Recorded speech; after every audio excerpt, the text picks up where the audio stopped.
Ladies and gentlemen, welcome to the first episode of the Master of None podcast. My name is Nathan. I'm 26 years old. Um, I'm a lover of so many different things. I love music. I love I love love, really. I love caring. I love being chalant. I love expressing myself. I love, you know, for all of its flaws, the human race because it's made up of so many beautiful things and it's created this world. And I've been itching for years to find the perfect pocket of self expression.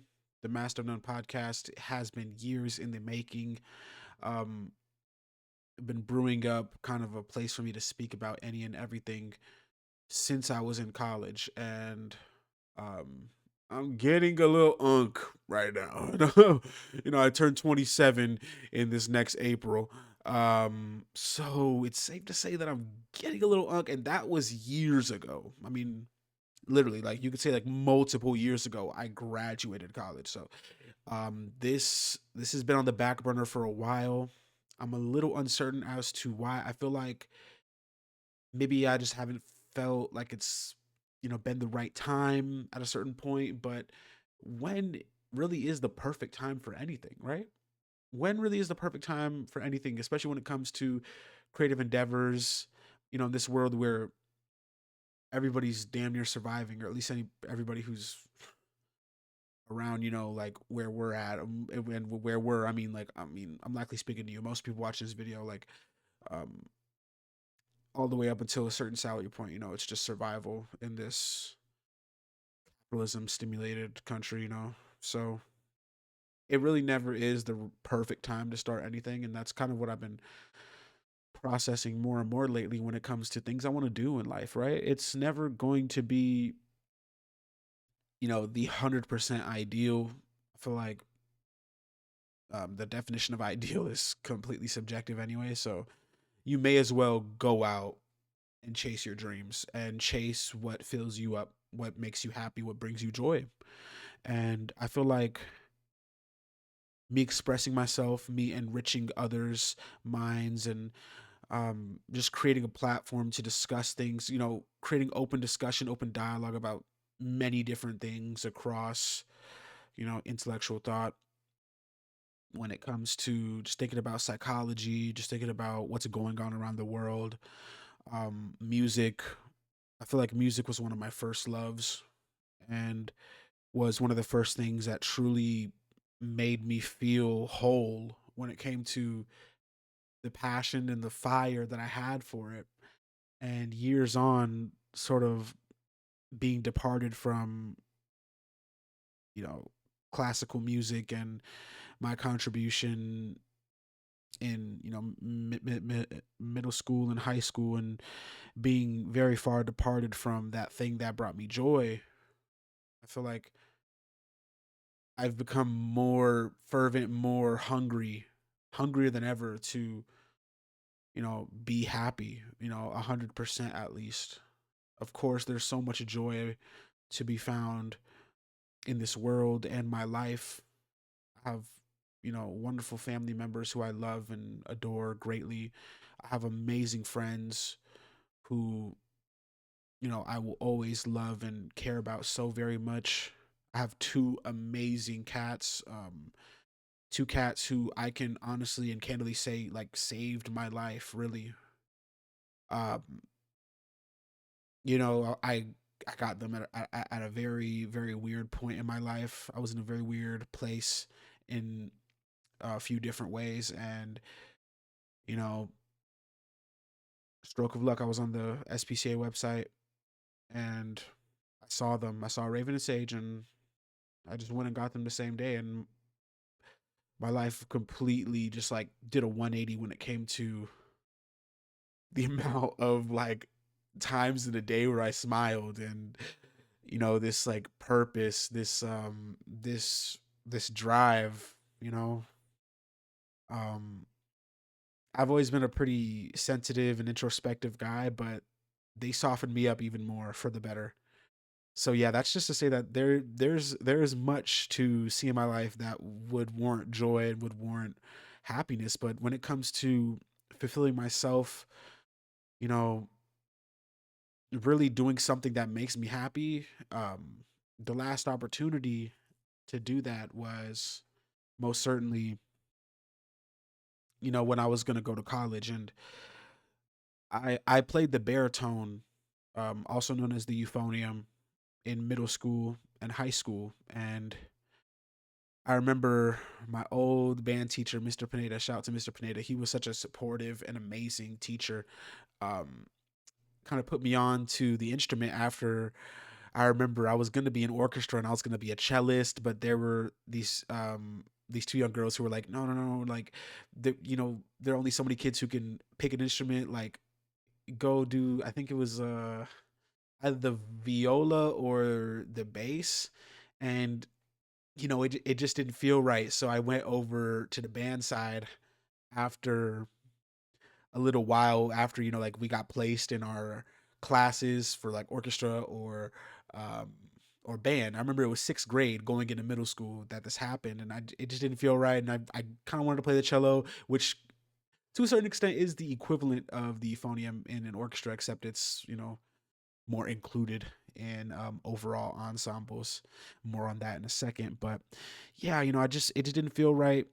My sister played violin. She was pretty good, and I kind of wanted to follow in her footsteps when it came to doing orchestra stuff, but it didn't feel right. Just playing the instrument. And then I went over to the band side, met Mr. Pineda, and he said, there's an instrument I want you to try. And I tried all of them. They didn't feel right. And then he said, I want you to try something. And I tried the euphonium, and it was quick. It was a spark, just like that. I mean, it felt right. The way that you just sort of just hug it, and fingers on the keys, on the valves, and depending on the type of euphonium, um, sort of the more elevated version has one valve on the side and three on top, and then the more quote unquote normie version had four valves, four keys on top. And I don't know, I just quickly fell in love with it. And I remember the summer before my seventh grade year, I coordinated with him to get the instrument, and bring it home and tinker with it, try it, and I fell in love. I really did. Just the whole communal nature of playing in band and playing an instrument and learning with people and growing with people. I mean, it was something I had already been in love with music so much as a kid. My sister, shout out to Lala, she's truly such an impactful person in my life, and I'm so grateful for the way that she impacted me musically when it came to putting me on to certain artists. And you know I got into like Michael Jackson, Earth, Wind and Fire. On the rap side at first, I think I was into like Eminem a bit and stuff like that, and a few other artists. My changes, or excuse me, my taste has changed so much to the point where now, like, um, I don't hold Eminem to a similar regard, but younger me definitely rocked with the bro. Um, and then my sister really loved MF Doom, and I got put on, and I got put on to him. Then I got put on to the other personas, King Ghidorah, Victor Vaughn, um, and I'm just thinking about young me. I'm thinking about young Lala. I'm thinking about when we were um, in my mom's old Nissan Maxima, and she had her own iPod, um, Lala that is, and I remember asking her because we were seated in the back. I was on the left side behind, of course, the driver's seat, and then she was on the right. And I've always been a nosy kid, so um, I look over and I see that she has her iPod turned on, and it has like a pink cover, like a pink cover art on it. And I'm sorry, I'm getting emotional just thinking about this right now. And the podcast just started 10 minutes ago. Um, and I look over to her and I ask, "Hey, what's that? What's that?" And I'm not sure if there was like any resistance or anything like that. And but she ended up telling me, yeah, it's just an album cover for this artist I like listening to, and it was Most Def's The Ecstatic. And I wanted to get into it myself, so one thing leads to another, and I end up doing my own digging, and um, not only am I put on to MF Doom, King Ghidorah, but sometime later I'm put on to Most Def, The Ecstatic, and then of course Black on Both Sides, and really from there the rest is truly history, because extensions of MF Doom easily Madlib, you know Bang, Mad Villainy. Then you get into Shades of Blue. Then you get then you get into Dilla. Then you get into The Shining. Then you get into Rough Drafts. Then you get into like Dillatronic. Then you get into everything, right? Then you course Donuts, right? And it's just like I fell in love so quickly, and that was even before I fell in love with like creating music. And yeah, music is such a major part of me, and it's so near and dear to me. My goodness, I love music so much, and I've spoken to Lala. Of course, her name is Galilee. I've spoken to her about how grateful I am for her and her impact on me and my life, and just not only being an amazing tastemaker, an amazing curator. She even spoke on it before. How like she was probably like doing things on the internet that like a kid as young as she wasn't supposed to be doing, on these blogs, speaking with grown folks about music, and like ripping albums and stuff like that, back in the Tumblr days, of course, like LimeWire and all these other sites, forums and everything like that. But I don't know, like that's just she's like so future forward, and she has such an amazing spirit, an amazing mind. I've spoken to her multiple times about how grateful I am for her. Not only as once again an amazing tastemaker, and just a person of amazing taste, but just an amazing sister, amazing companion. Um, you know, Not only like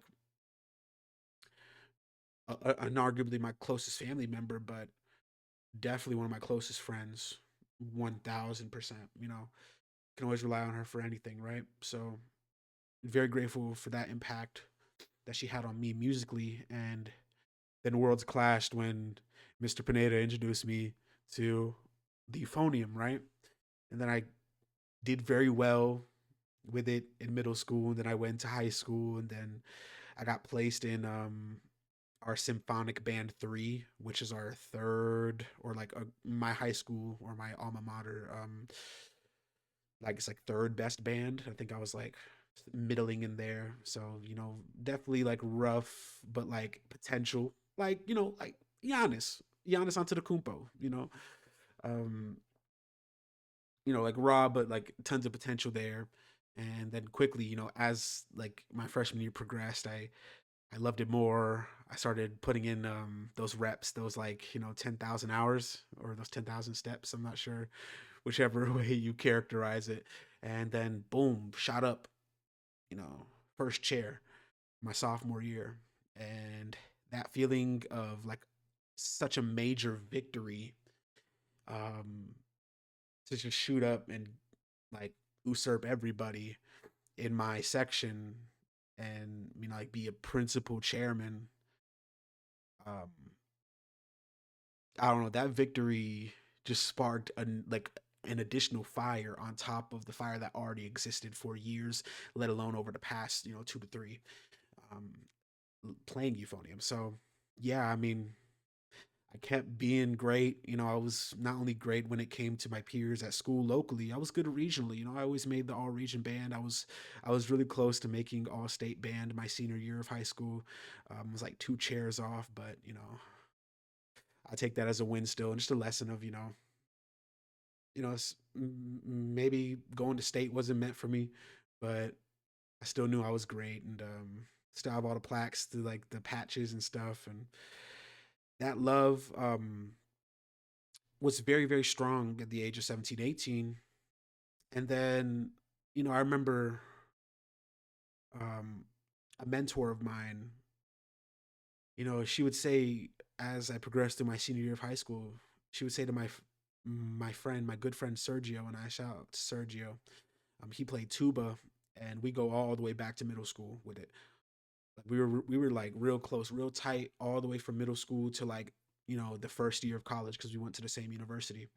And she would always tell Sergio and I, you know, if you want to pursue it, just let me know, and I could help you get into any school in Texas. I could help you get a free ride to any school in Texas. And I'm not to my own horn when it came to my skill. I know that she saw it. I know that my peers saw it. My director saw it. Um, I'm not trying to toot my own horn, but that felt real good, right? And that was real enticing, and I was wrestling with it throughout that school year, from like 2016, 2017. And of course, on the other side, I was always considering doing something technology related as well, since I'm a product of my dad. My dad worked in tech his most of his adult life after going to school and getting a degree. He he did well for himself, and he influenced me because I love tech very, very much, even to this day, right? Um, so I mean, I was facing that, and of course, I remember having a conversation, or having conversations with my parents, and I was torn because like I know the traditional thought process of like going to school for something that actually makes you money, or that actually has like prospects of like fruitful fruitful compensation, things of that nature. That was very loud in the home.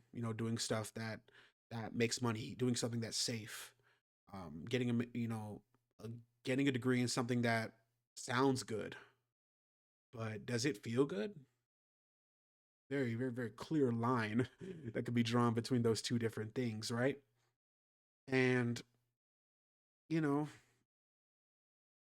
not blaming anybody, not blaming my mom, not blaming anybody who told me to, go to school for something technology oriented, to go to school for something that would make me money.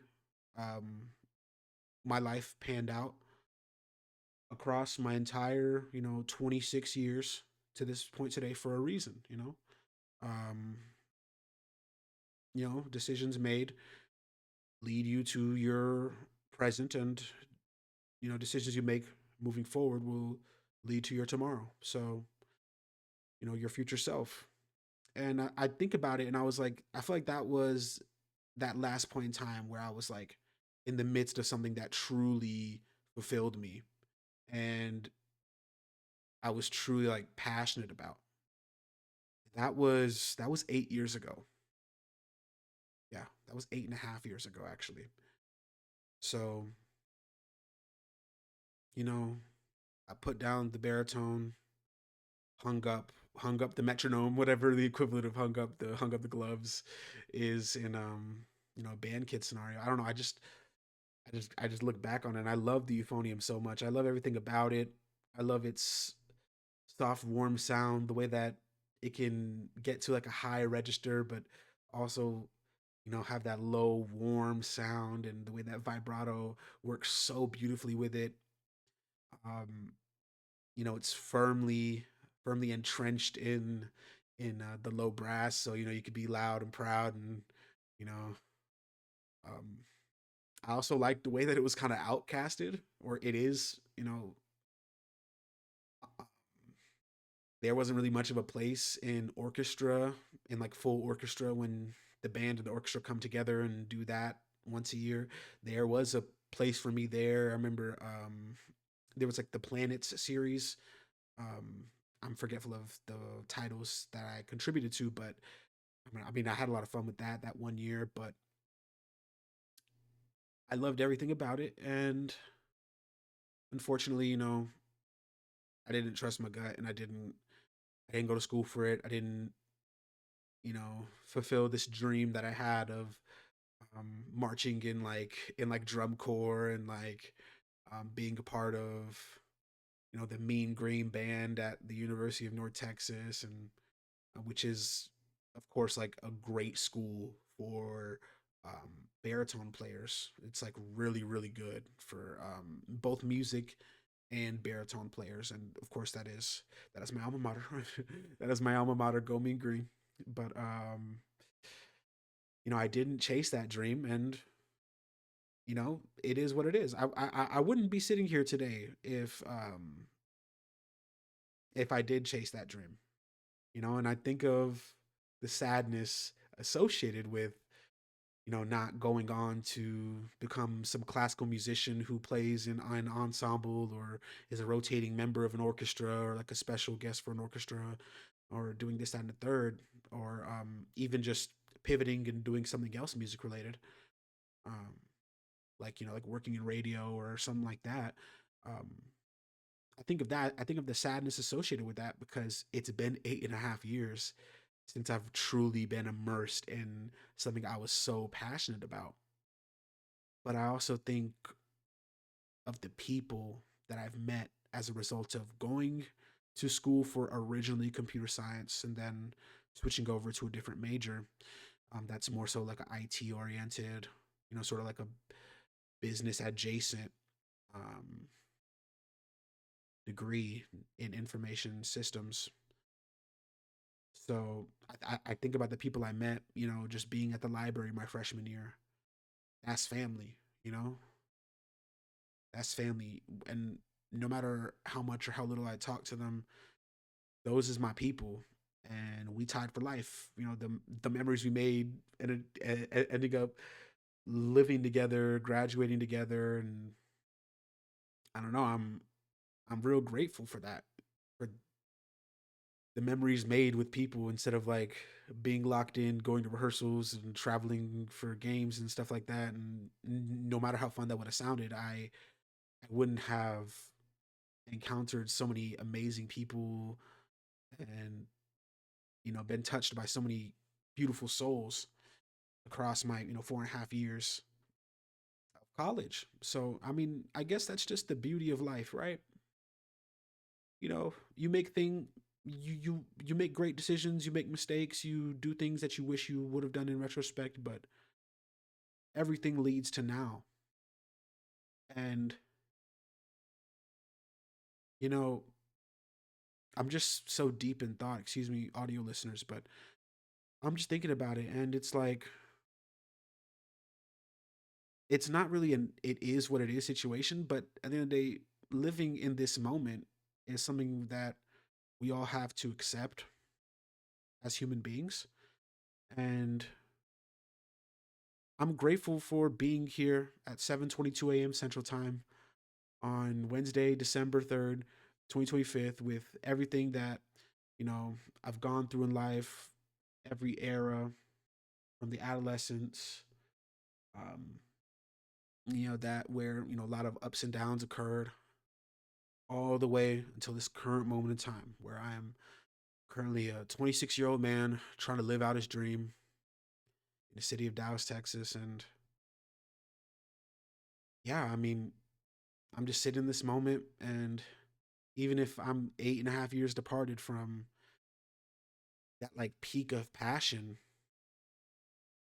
I still have a hunger for life. I still have a fire to spark that specific kind of fire again. It's bittersweet. You make think like, like you may think, or I may think about like, time wasted and things of that nature, but I don't even think of it that way. um time spent living and being, being the best you can be it isn't time wasted. It never really is. So yeah, here that just leads me to today, right? I'm passionate and I'm in love with life in the world right now. And you know, for the first time in a while, I'm thinking about this moment where I'm here with you guys, speaking, speaking to you, and just finally creating this podcast after years of procrastination, after years of just it being a thought in my mind, and even just the past few weeks, saying I was gonna drop it, saying I was gonna start it, saying I was gonna create the platform, all the way up until today. I'm so happy to say that I'm not lying about that. You know, I'm in love with the beauty of this world and what's in my life. And I'm really, really excited for what's to come. I feel like as of late, I've been in this season of silence, this season of solitude, been cooped up. I've been doing a lot of reflection, doing a lot of inner work, and I've been comfortable with being uncomfortable. Yeah. And I feel like I'm, I'm right here at this moment, right before like the like inverse waterfall, where like I'm not tumbling down in terror. I'm about to be going up. I'm about to be going up. Where the bro? I'm about to be going all the way up, and I feel like life's about to be changing for the better. You know, um, I've been going through my fair share of tough times for sure, but I feel like right now with the way I'm about to hone in on my passion, hone in on what I want to do, hone in on creating this platform to, share space. Man, excitement is an understatement, you know, and I'm gonna get better at doing this podcasting and content creation thing, and I'm gonna keep churning the content out. This is a one take Jake scenario. I'm 27 minutes in and I haven't even gone through any formalities. I haven't gotten through the intro besides saying my name is Nathan. And I mean, hey, it is what it is. I plan on these podcast episodes being a bit long anyway. So yeah, really excited to be here. This is the start of something amazing, something great. I'm already knowing. I spun up a Patreon where this episode will be published early, and um, any support means the world. It means the world and then some. You'll have a lot of exclusive benefits, um, extra content, of course, early access to episodes and everything like that. For as little as $5 a month, and of course up to $15 a month for more benefits. All of that will be in the first link in the description. Feel free to support me and support my journey, and you will be spoiled because of it, because I will be on there and I will be posting a lot of stuff that nobody else will see. So I definitely appreciate that. Feel free to tap in with me on social media, Twitter, Instagram, TikTok, everything like that. Links will be in the description box below. And yeah, I mean, those are the ways you can support the channel. Of course, I have a what's that one donation link for, like, tip me a coffee or something like that, or buy me a coffee, I think. Yeah, I'll have that below too if you want to show me some love. Um, I'll put in some investments for the setup so I can make it a little bit more optimal for content creation. If you want to hold it down for me, you can. It'll be down below. But yeah, I mean, this podcast, it's really just meant to be me rambling about stuff I care about and just trying to, you know, a bunch of different things, speaking on topics, speaking on my piece, of course, my side of it. Um, you know, calls to action just when it comes to things I care about and I think that people need to be aware of. And yeah, I have a slew of different topics here on the show notes. So, it goes in no real order, but I feel like the first thing, besides, of course, this long drawn out intro, is related to what's going on in the world today. You know what I'm saying? Like, there's a lot going on out here. There's a lot to digest. And I know it's hard for people to stay truly tapped in to current world events because of what's going on in our own lives and what's going on at home in the States. If you are, of course, in the US and your own home too, no matter where you are around the world.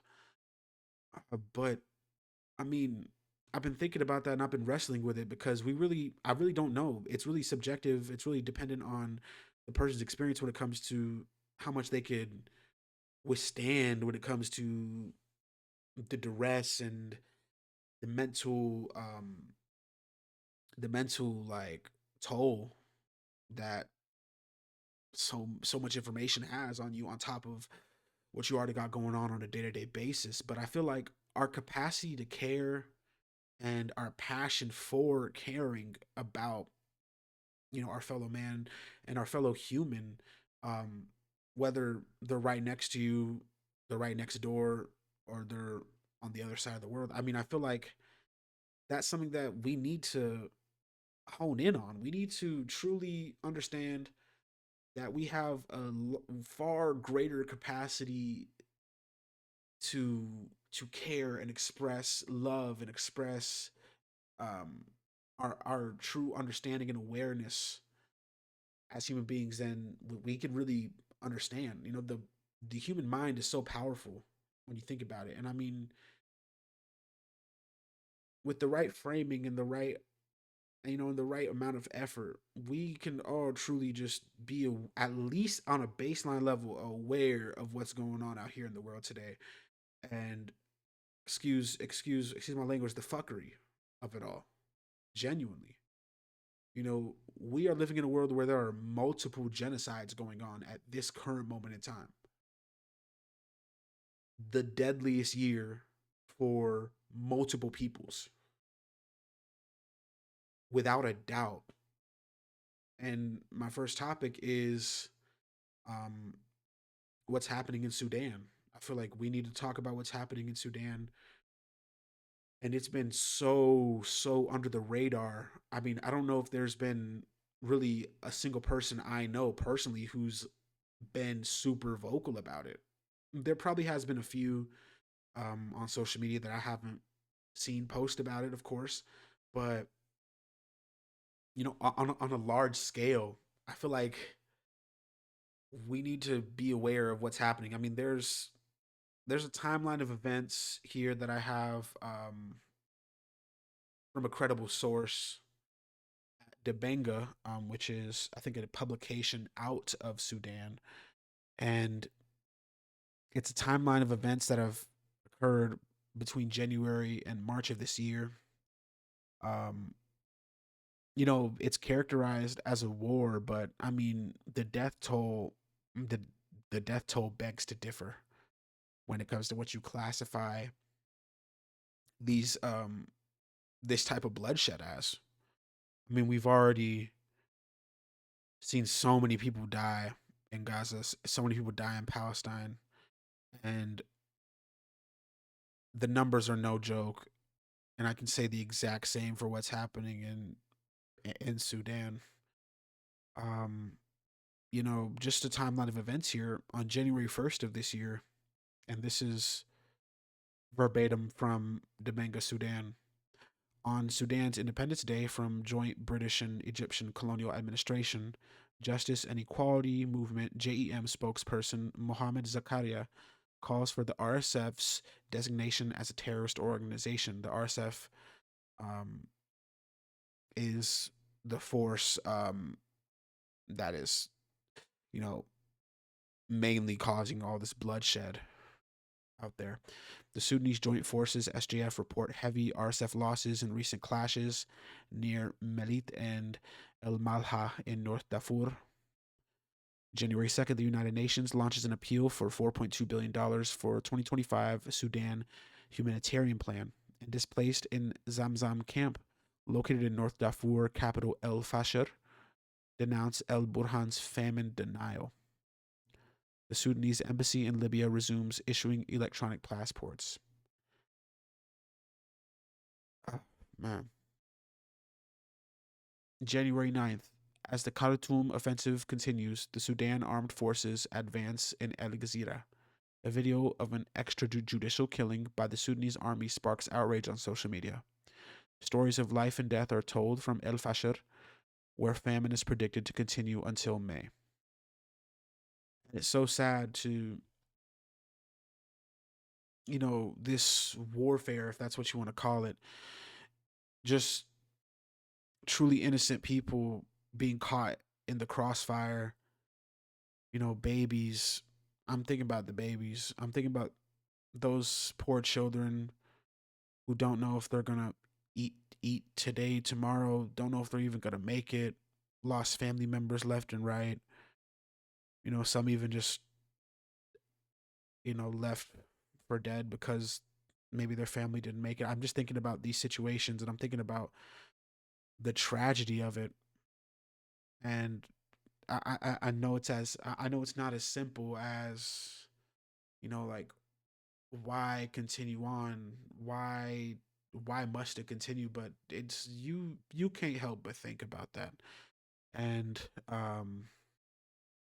yeah, I mean, I'm definitely gonna leave something related to my show notes in the description so you could see my sources and sort of see what I'm writing down. But um, I mean, on January 28th of this year, RSF attacks displaced 3,960 families in North Darfur within 3 days, according to the displacement tracking matrix, which is absolutely insane. That's 3,960 families. The amount of people within those families varies. Be any little as two, three, all the way up to, who knows, like could be 20 plus. It doesn't, who knows? I mean, that is so many people who are forced to find somewhere else to call home temporarily or just not have any home at all.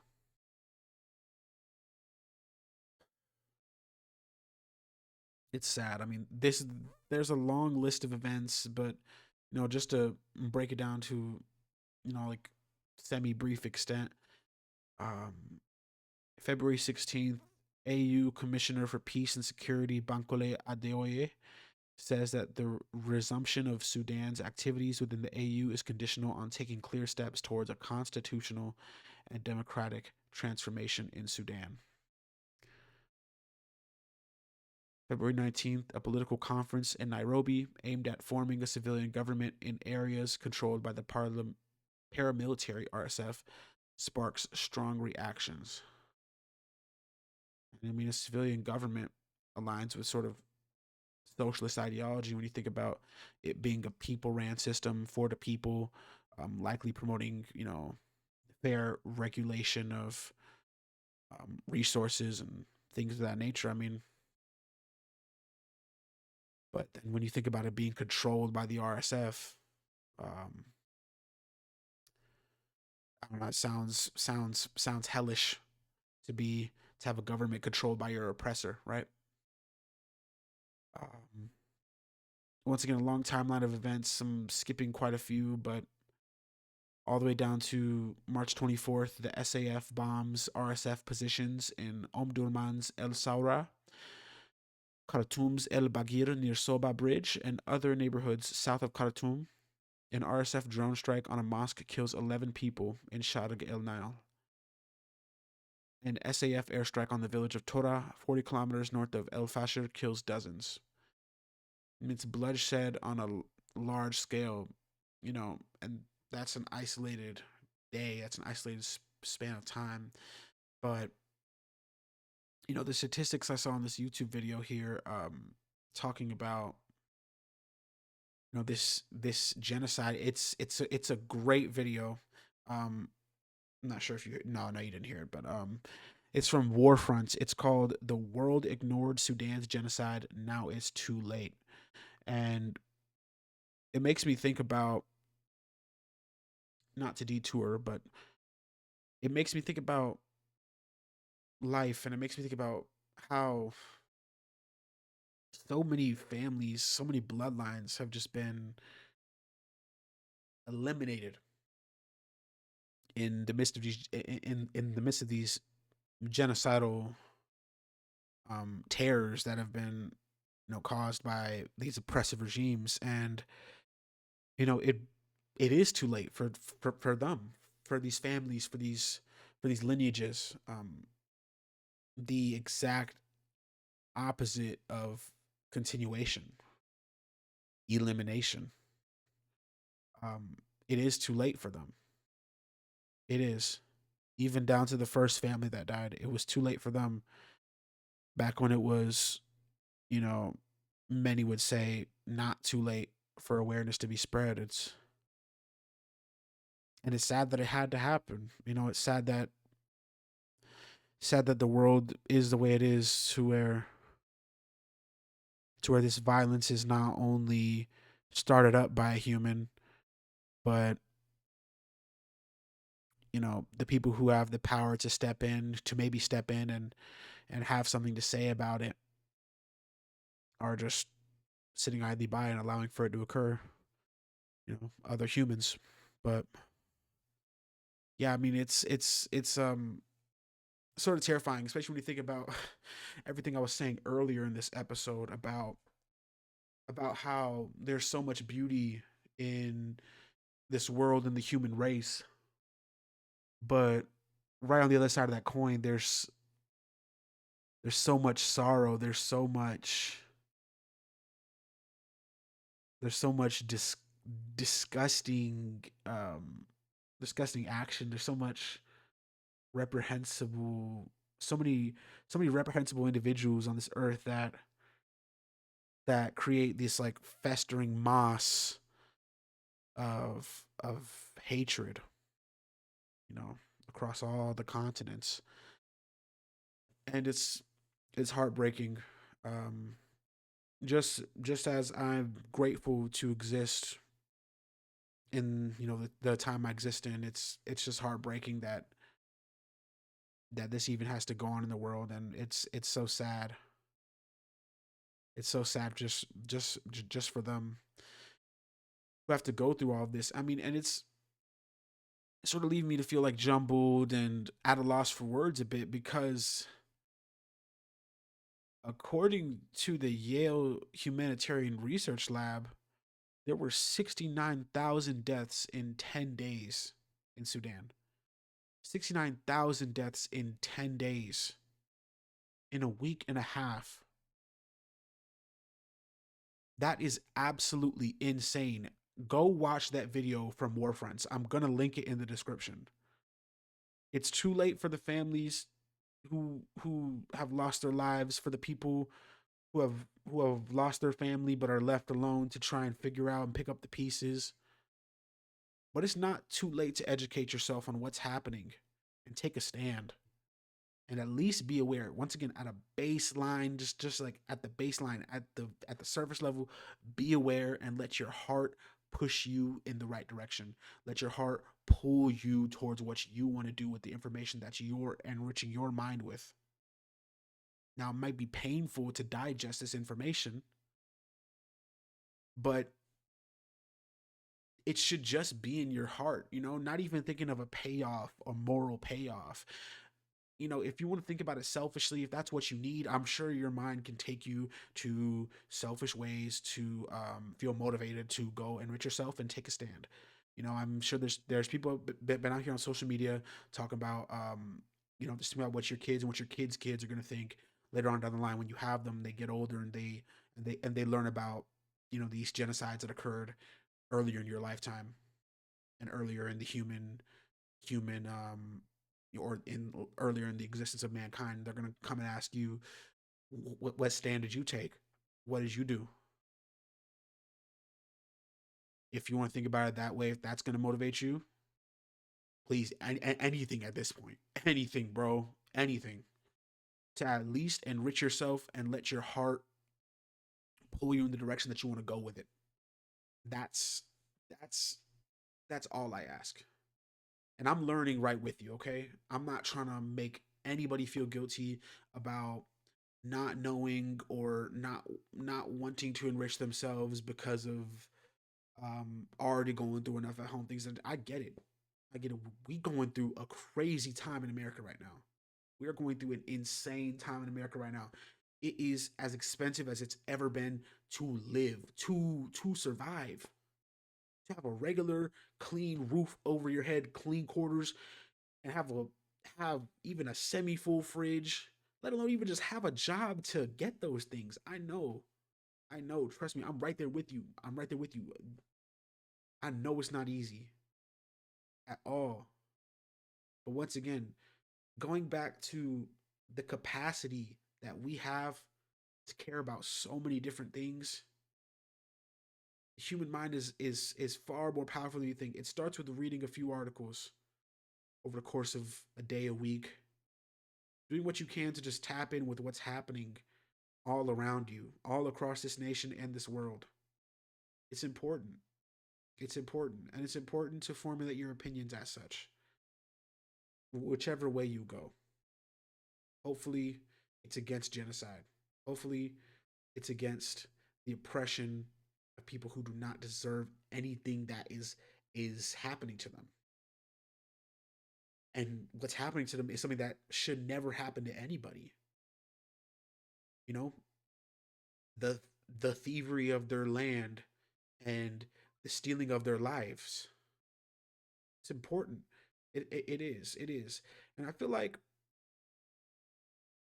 the pain that this world causes by, via the powers that be, via via the leaders who are supposed to serve us, it's hardened people. It's hardened people, and it's turned people away from what should be a natural thing that we all should just feel inclined to do all the time, which is love, which is care, which is be there for each other, close or far. Once again, whether it's your neighbor, whether it's somebody directly on the other side of the world, you know? And I think about, you know, treating people the way that you would want to be treated. And I don't know, I'm just thinking about that on a very close quarters scale, on a very local level, just of being kind to people, just being naturally kind to people on a day-to-day basis. Um, because I'm sure that you would want to be treated that way as well. And I'm thinking about it on a larger scale when it comes to making yourself aware of what's happening in this nation, you know, to different people who are going through different things. Be aware of it and take a stand for what you feel is right.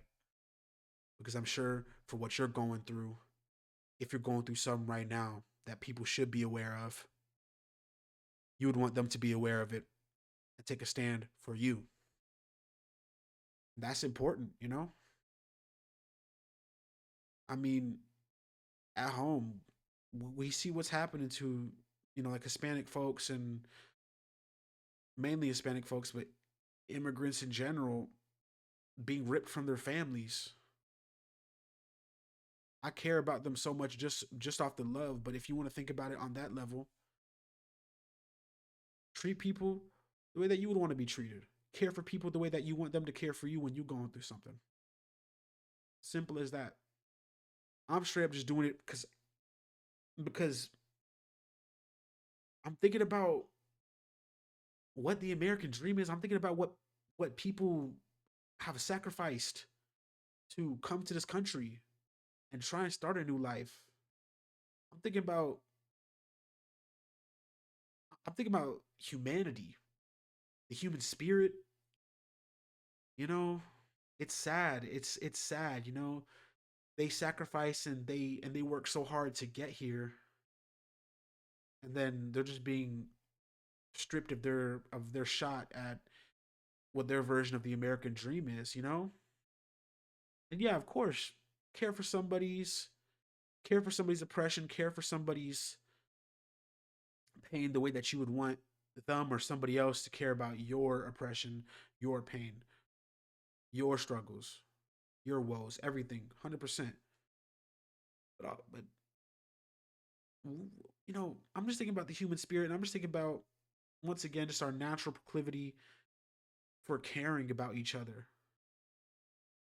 You know, and I feel like there's been a lot of pain in this world that has led to a lot of people losing touch of that and distancing themselves from that proclivity. Um, and it breaks my heart. And once again, I'm not trying to guilt trip nobody. I'm not trying to guilt trip nobody. I know what you're going through. I know what people out here going through. They was out here fighting to not give niggas they SNAP benefits. They was fighting to not give niggas what they need to eat. I know the people in government. This stopgap agreement to end the government shutdown and give people they SNAP funding across the states and give people, load up their cards so they can eat.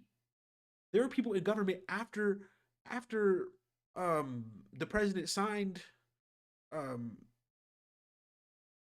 signed the agreement. There were people in government still trying to like stop that. There are people actively fighting for for the antithesis, for the opposite of your best interest. I know. I know it's crazy, and it might sound crazy for me to ask you to do that. And hey, I can't control you and how tapped in um you're gonna be when it comes to current world events and stuff happening in Sudan, stuff happening in the Congo, stuff happening, of course, in Palestine. I'm not gonna be able to control that. It's up to you. It's up to what's in your heart. And really looking into your heart, seeing what you believe in. Maybe if you feel like it, opening up some articles, going to Al Jazeera, going to a news source that you can trust. You can't trust many here in America, but one I'd recommend is Al Jazeera for sure. Going there, just reading up, and in conversation when you're talking about the times, you're talking to your friends, you're talking to your peers about what's going on out here. Speaking about it. I feel like the great thing about discourse, the great thing about public forum is the ability to enrich each other's minds and to pour into each other and open open each other's eyes to things that we wouldn't really know about unless we sat down and spoke with somebody about it. That's beautiful. That's beautiful. That's the main thing I love social media for.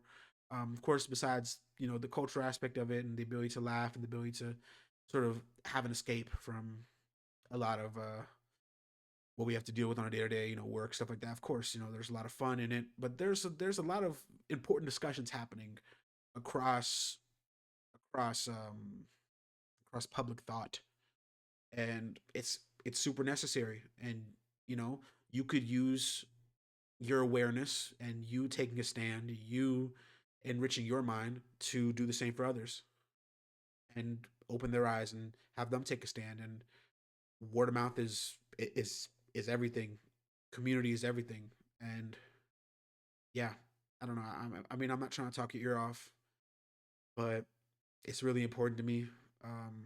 Even just what's happening in Palestine. Um, Israel had said that they were going to do a ceasefire, or they were going to agree to a ceasefire. Israeli forces killed 357 Palestinians in 50 days of this quote unquote ceasefire in Gaza. The bloodshed simply just doesn't stop. I have an article up here from Al Jazeera, um, which actually has a timeline of stuff that's been going down over there. Absolutely insane. And I mean, Benjamin Netanyahu's up for arrest from the International Criminal Court, and besides that warrant being up, there's nothing else is being done. And I mean, free all oppressed peoples, free all oppressed peoples. It's so sad, and I'm just asking everybody, everybody listening today, just please open your eyes, see what's in front of you. Of course, I understand what's at home. I understand the hellscape that we live in our respective nations. But looking out, cross those borders and seeing what's happening these different nations. It's important. Open your eyes. Open your eyes. You can't hide from from this. I mean, it's it's incredibly heartbreaking. I mean, even 7 hours ago, some latest developments of what was happening in occupied West Bank. This morning, well, looks like this was posted 6:05 GMT. So from that point in time, this morning, Israeli air raids have targeted Rafah and Khan Yunis inside the so-called Yellow Line. Israeli forces stormed the city of Hebron in the southern West Bank earlier today, launching raids and arrests. The Palestinian Information Center announced that Israeli forces detonated a booby-trapped robot near the Al Sanafur area in the Tufa neighborhood east of Gaza City. Once again, more on the links I'm going to be providing in the description. Reports say that 2025 was the deadliest year for Palestinians, and it's been the deadliest year for the past three since 2023. And once again, this genocide, this oppression has lasted far longer than we ever think. We think October 7th directly. Um, that's just recency talking. The occupation of Palestinians' land has been going on since like what, the 40s and 50s. Um,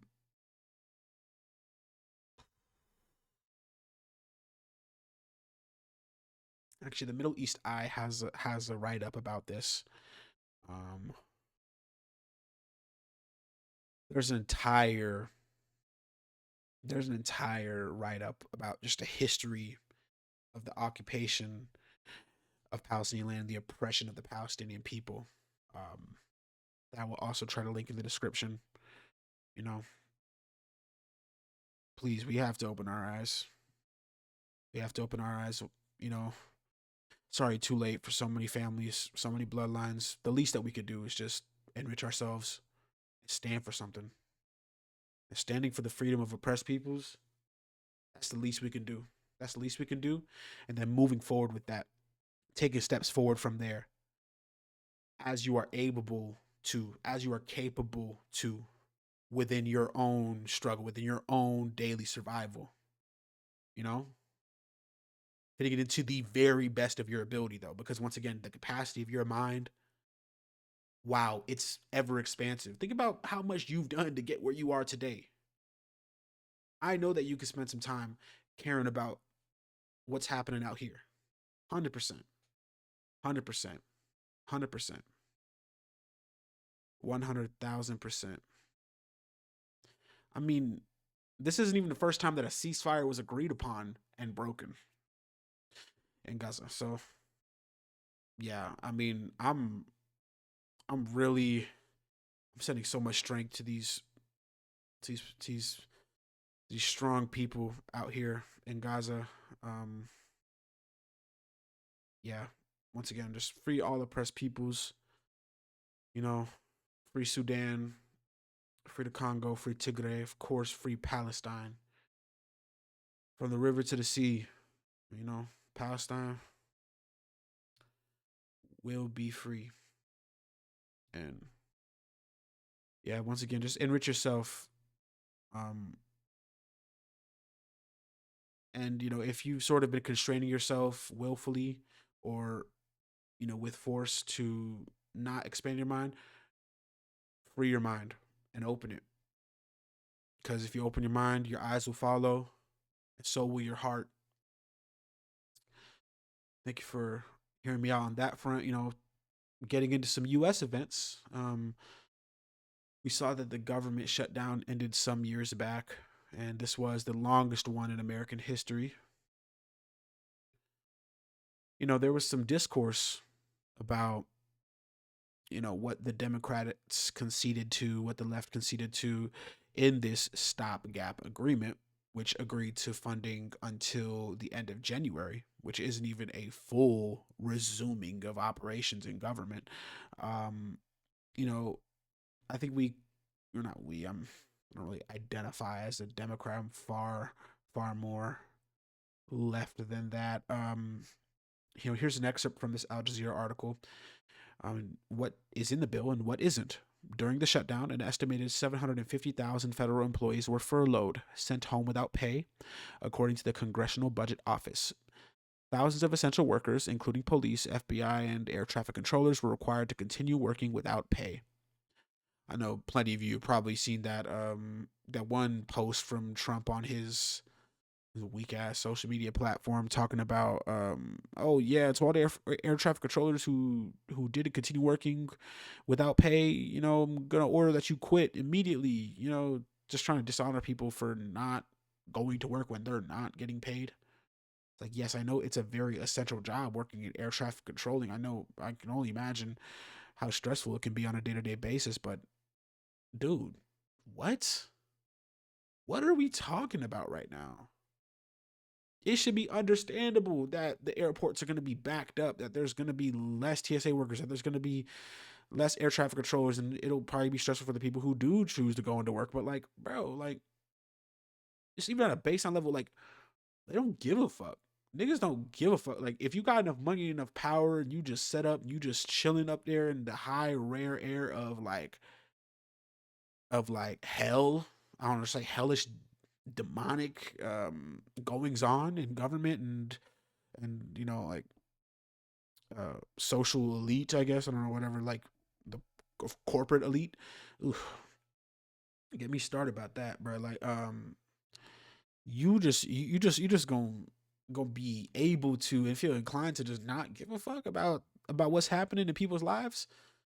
That's food not on people plate, bro. People at the airport, air traffic controllers who still worked without pay had to go do Uber, go do rideshare, go do DoorDash on top of they already stressful work days. Is this not insane? Is this not insane? Just think about how insane that is. 8+ hours of working as an air traffic controller, controlling these large, numerous ton, megaton, gigantic planes carrying human beings flying through the sky. You gotta do that for hours on end. And then you gotta go and work again to actually get paid. And this nigga was on here on his conservative Twitter condemning people for not going into work because it was probably going trying to make it shake some other kind of way, bro. And we gotta care about each other, dude. We gotta care about each other. Care about your fellow person. Care about your fellow person here and everywhere. Because the people who are supposed to serve us not gonna give a fuck. They not gonna give a. They're gonna do their very best to not give a fuck. They very best. They're going to cut every corner. They're gonna look for every way to not get taxed, for every way to get the savings so they can put it in their pocket and make themselves look good to the people who matter, which is they own, right right wing people. So they own superiors. Don't um don't not care, don't not show compassion, don't not show love. Especially at these times, now more than ever, we have to go out of your way. If you even if it tires you more mentally, give a fuck.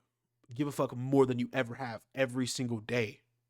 What do we have left? What do we have left if we're stripped of everything? You are left with what? Your heart, with your mind, with your spirit. At the end of the day, it's really just you and whatever you think. That's what Earl Sweatshirt said. It's a very impactful bar to me. It's really just you and whatever you think. Sit and think about it. Sit with those thoughts. Sit with what's happening and care about your fellow person and what the hell is going on out here. There were niggas in government trying to not get SNAP benefits facilitated to folks. That's that's food on plates. What are the basic necessities for human survival? let alone essential workers not getting paid and trying to condemn them for not going into work. Nigga, are you serious? I don't know. It sounds insane, but there's so much of that kind of reprehensible behavior um occurring from like our quote unquote leaders every single day, and it occurs right under our noses, right under our noses. It's by way, it's right under people's noses because they not tapped in, they not seeing what's happening. And if we not gonna give a fuck, we just gonna keep letting it happen. The less you give a fuck, the more this type of shit's gonna happen. And honestly, the more you give a fuck, the more inclined you're gonna feel to speak about it. The more inclined you're gonna feel to, take part in elections or, elections that will help you. Federal elections, of course, when it comes to midterms and presidents and local governments to, you know, I don't know, stand out. Even if you a younger folk and you trying to be hip or you trying to be formulating aesthetic, bro. There's nothing that's supposed to be aesthetic about giving a fuck. And acting like you don't give a fuck is just lame. Like being nonchalant, lame as fuck in every regard. Being nonchalant, even just when it comes to what being nonchalant is known to be like, just when it comes to like, like young romance and being nonchalant dude, being a nonchalant boyfriend, being a nonchalant nigga, that's already played out in my opinion. Keeping it play is all right, but like giving a fuck is so in. Caring is so in my opinion. Like that is a perpetually in thing. Caring, caring about what's happening in your world, in your life, and being fearlessly opinionated about it. Especially when you see these people who are on the oppressing side, who are on the right wing. You see how fearless they are. You see how much they care about fucking you over. Is that not insane? They are so about it. They bout it, bout it. They bout it, bout it. And you just gonna let that happen to you? Not gonna care just as much, if not more? Fuck no. What? I'd be damned if that to me though. Me? Hell nah, boy. I'm gonna give a fuck 10 times more than any of them niggas ever could. And that starts here. That's one of them foundational reasons why I started this. I want to talk about a lot of different stuff too. I'm an hour 7 minutes in. I'm not stopping no time soon. I'm gonna get to all my other topics. I'm gonna talk about a lot of music stuff, a lot of gaming stuff. I'm gonna try and fit in some tech stuff, some sports stuff. 100%. I'm the master of none, and I'm gonna get into everything I fuck with. But one of the foundational reasons is showing how much I care, how chalant I am, how much I give a fuck. And the reason why I put current world events and current US events at the front is because we are at a point in this country now more than ever where we got to start talking about this shit more. It has to be at the forefront. Yeah, for sure. I'm probably more passionate about music than any of this shit, than any of like the politics shit and current world event shit. When it comes to humanity and caring about what's happening to us and what's happening to us in this nation and what's happening to us human beings around this world, I don't think anything's necessarily going to top that. Nothing's going to be higher up on my docket of like my platform and my self-expression, especially when it comes to me podcasting and podding about everything. You know, yeah, I'm probably more passionate about music than like politics, like like geopolitics and everything like that, like as like a straightforward concept. But when it comes to humanity, caring about us getting fucked over on a day-to-day basis, capitalism keeping us bogged down at the bottom of the pot relative to these niggas who have everything in their hands, when it comes to bloodshed, people losing their lives every single day at the hands of an oppressive, fascist, genocidal regime. in multiple nations across the world. I don't think anything's gonna be higher up on my docket. No matter how much more I could talk about it, no matter how much happier I am talking about it. No. And honestly, just to clarify, there's nothing I'm gonna be more passionate about than humanity, than caring for my fellow person. Even more than the music, even more than the gaming, even more than these stuff, than this stuff that makes me happy, makes me smile, and the stuff I consume every single day. No, nothing's gonna trump that. Because at the end of the day, what are you left with outside of all of these things that the world has allowed you to, chew on and become infatuated with? You are a human.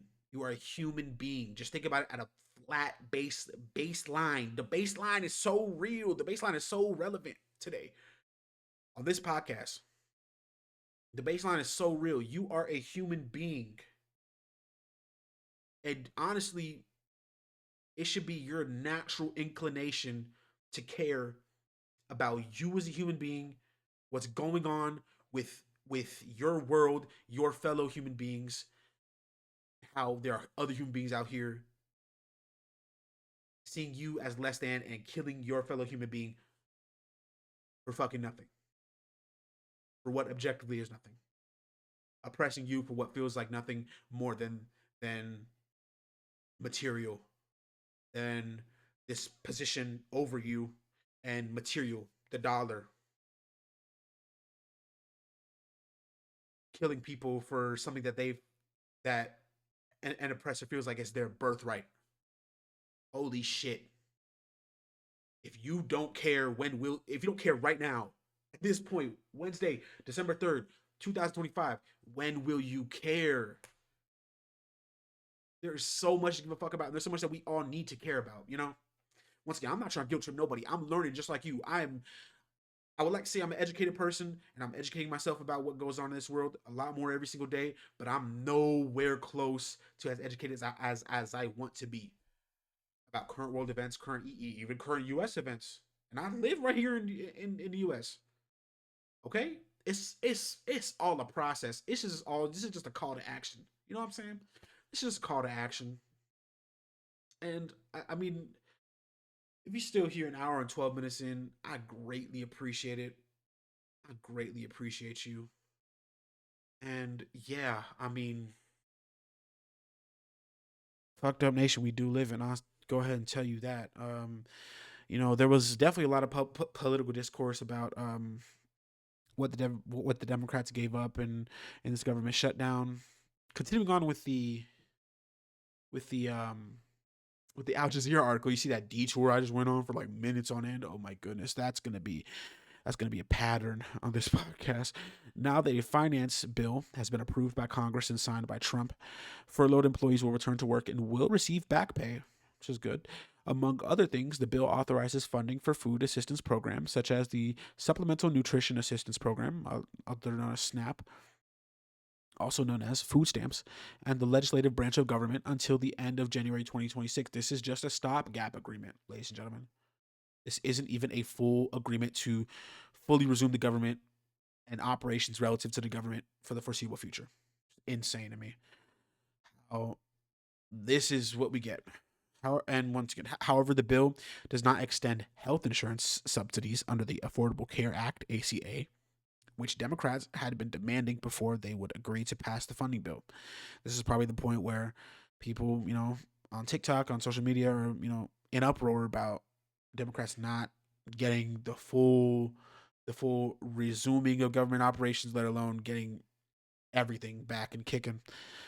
Tax credits for this scheme, which was passed in 2010 under President Barack Obama to expand health insurance coverage and which benefits more than 22 million low income Americans, are due to expire on December 31st.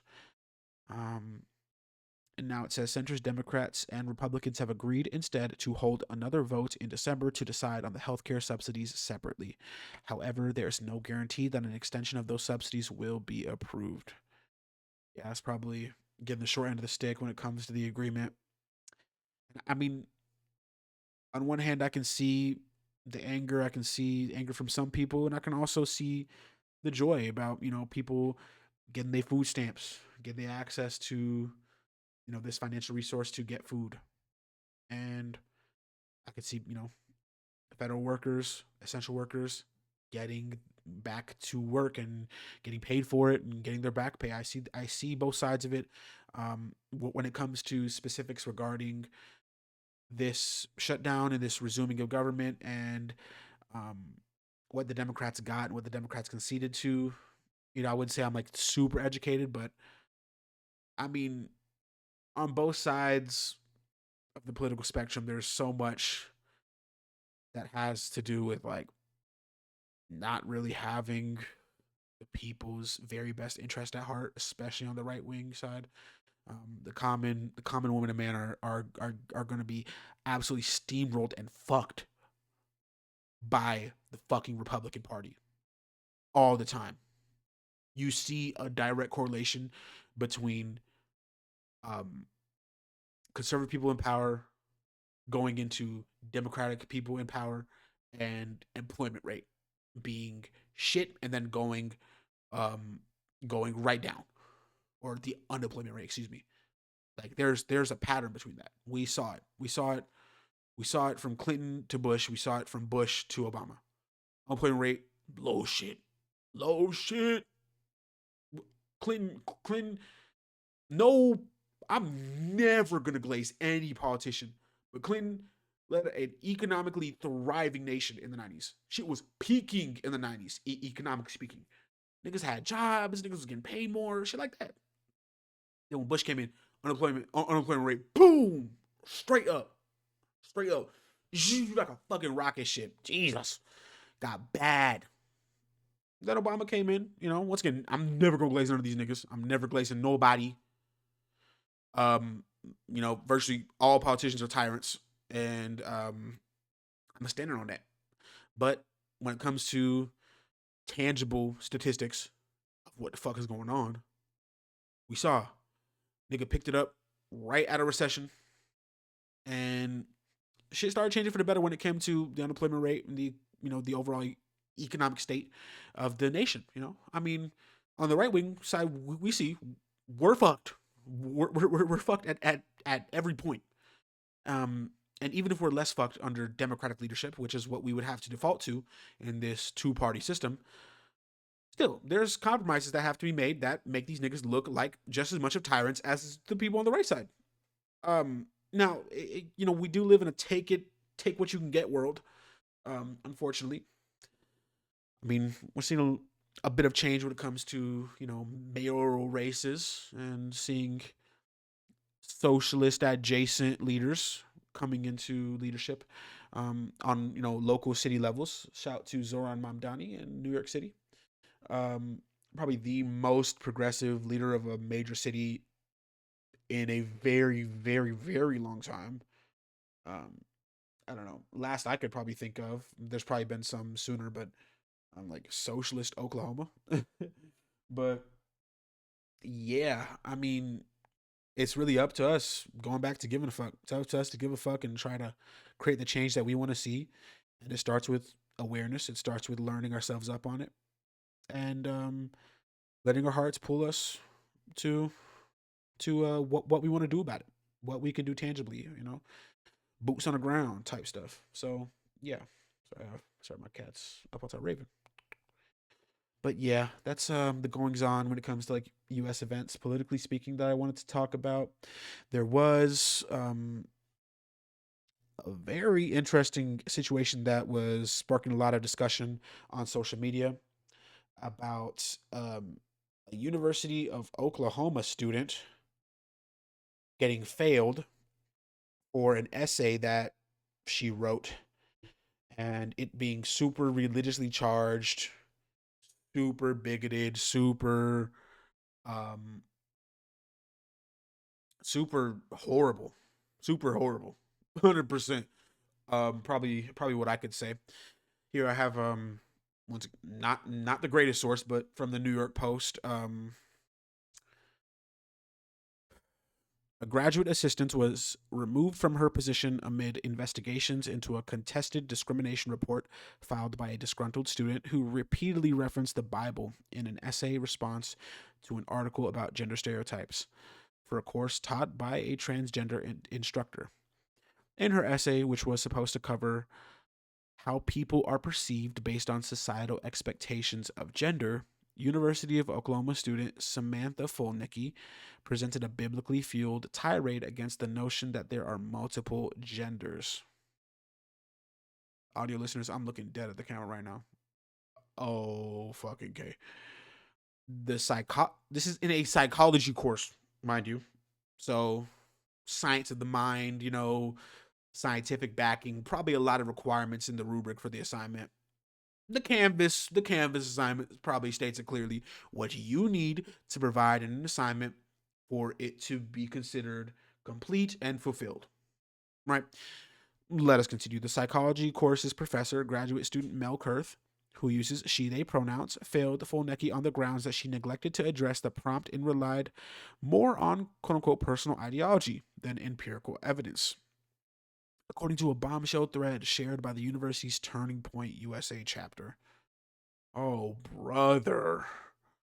Oh, God. In the essay, Folnicki repeats ad nauseum that she doesn't take issue with gender stereotypes because that is how God made us. I mean, bro, like, let me just keep going. However, she neglected to cite the article she was responding to, save for a vague reference to teasing as a way to enforce gender norms. She devoted the bulk of the around 650-word essay to discussing how children are detrimentally impacted by beliefs in multiple genders, but it's unclear if that was a focus of the original article the class had to analyze. Quote unquote, and this is a quote, society pushing the lie that there are multiple genders and everyone should be whatever they want to be is demonic and severely harms American youth, Folnicki wrote. Now, where is your citation for that? Where is your citation for that, Samantha? Where is your scientific evidence backing that? It's a great question. It's a great question. I live my life based on this truth and firmly believe that there would be less gender issues and insecurities in children if they were raised knowing that they do not belong to themselves, but they belong to the Lord. First of all, I live my life based on this truth. If your life not based on this scientific backing that you have to cite, the instructor is not liable to give a fuck. Is not liable to give a fuck. The instructor is liable to teach you as much as possible to the point where you are able to complete this assignment. Not it's that's what they're supposed to. They're not supposed to be teaching, or they're not supposed to be like bearing this way you live your life and bearing the burden of having to read this weak ass essay on it on how you don't believe in multiple genders and how people do not belong to themselves. And I could go into this and it could get into a whole religion convo, but I feel like people's, I don't know, that shit kind of sounds psychotic. That shit kind of sounds psychotic to me. I don't know. Um, Kurth doubled down and noted that Folnicki's points were quote unquote at times offensive. Yeah, I mean, not even at times. I think that this instructor is being kind, being generous with the way that they perceive it. And to quote, to call an entire group of people demonic is highly offensive, especially a minoritized population, Kurth wrote, before nitpicking the slew of contradictions in Folnicki's essay. Yeah, this is baseline here. This is simple. Simply put, I mean, grounds to fail, especially considering the fact that the rubric wasn't fulfilled in any regard. Um, here's another thing. You can say that strict gender norms don't create gender stereotypes, but that isn't true by definition of what a stereotype is. Please note that acknowledging gender stereotypes does not immediately denote a negative connotation, a nuance this article discusses. Kind of just sounds like Student didn't read the article at all.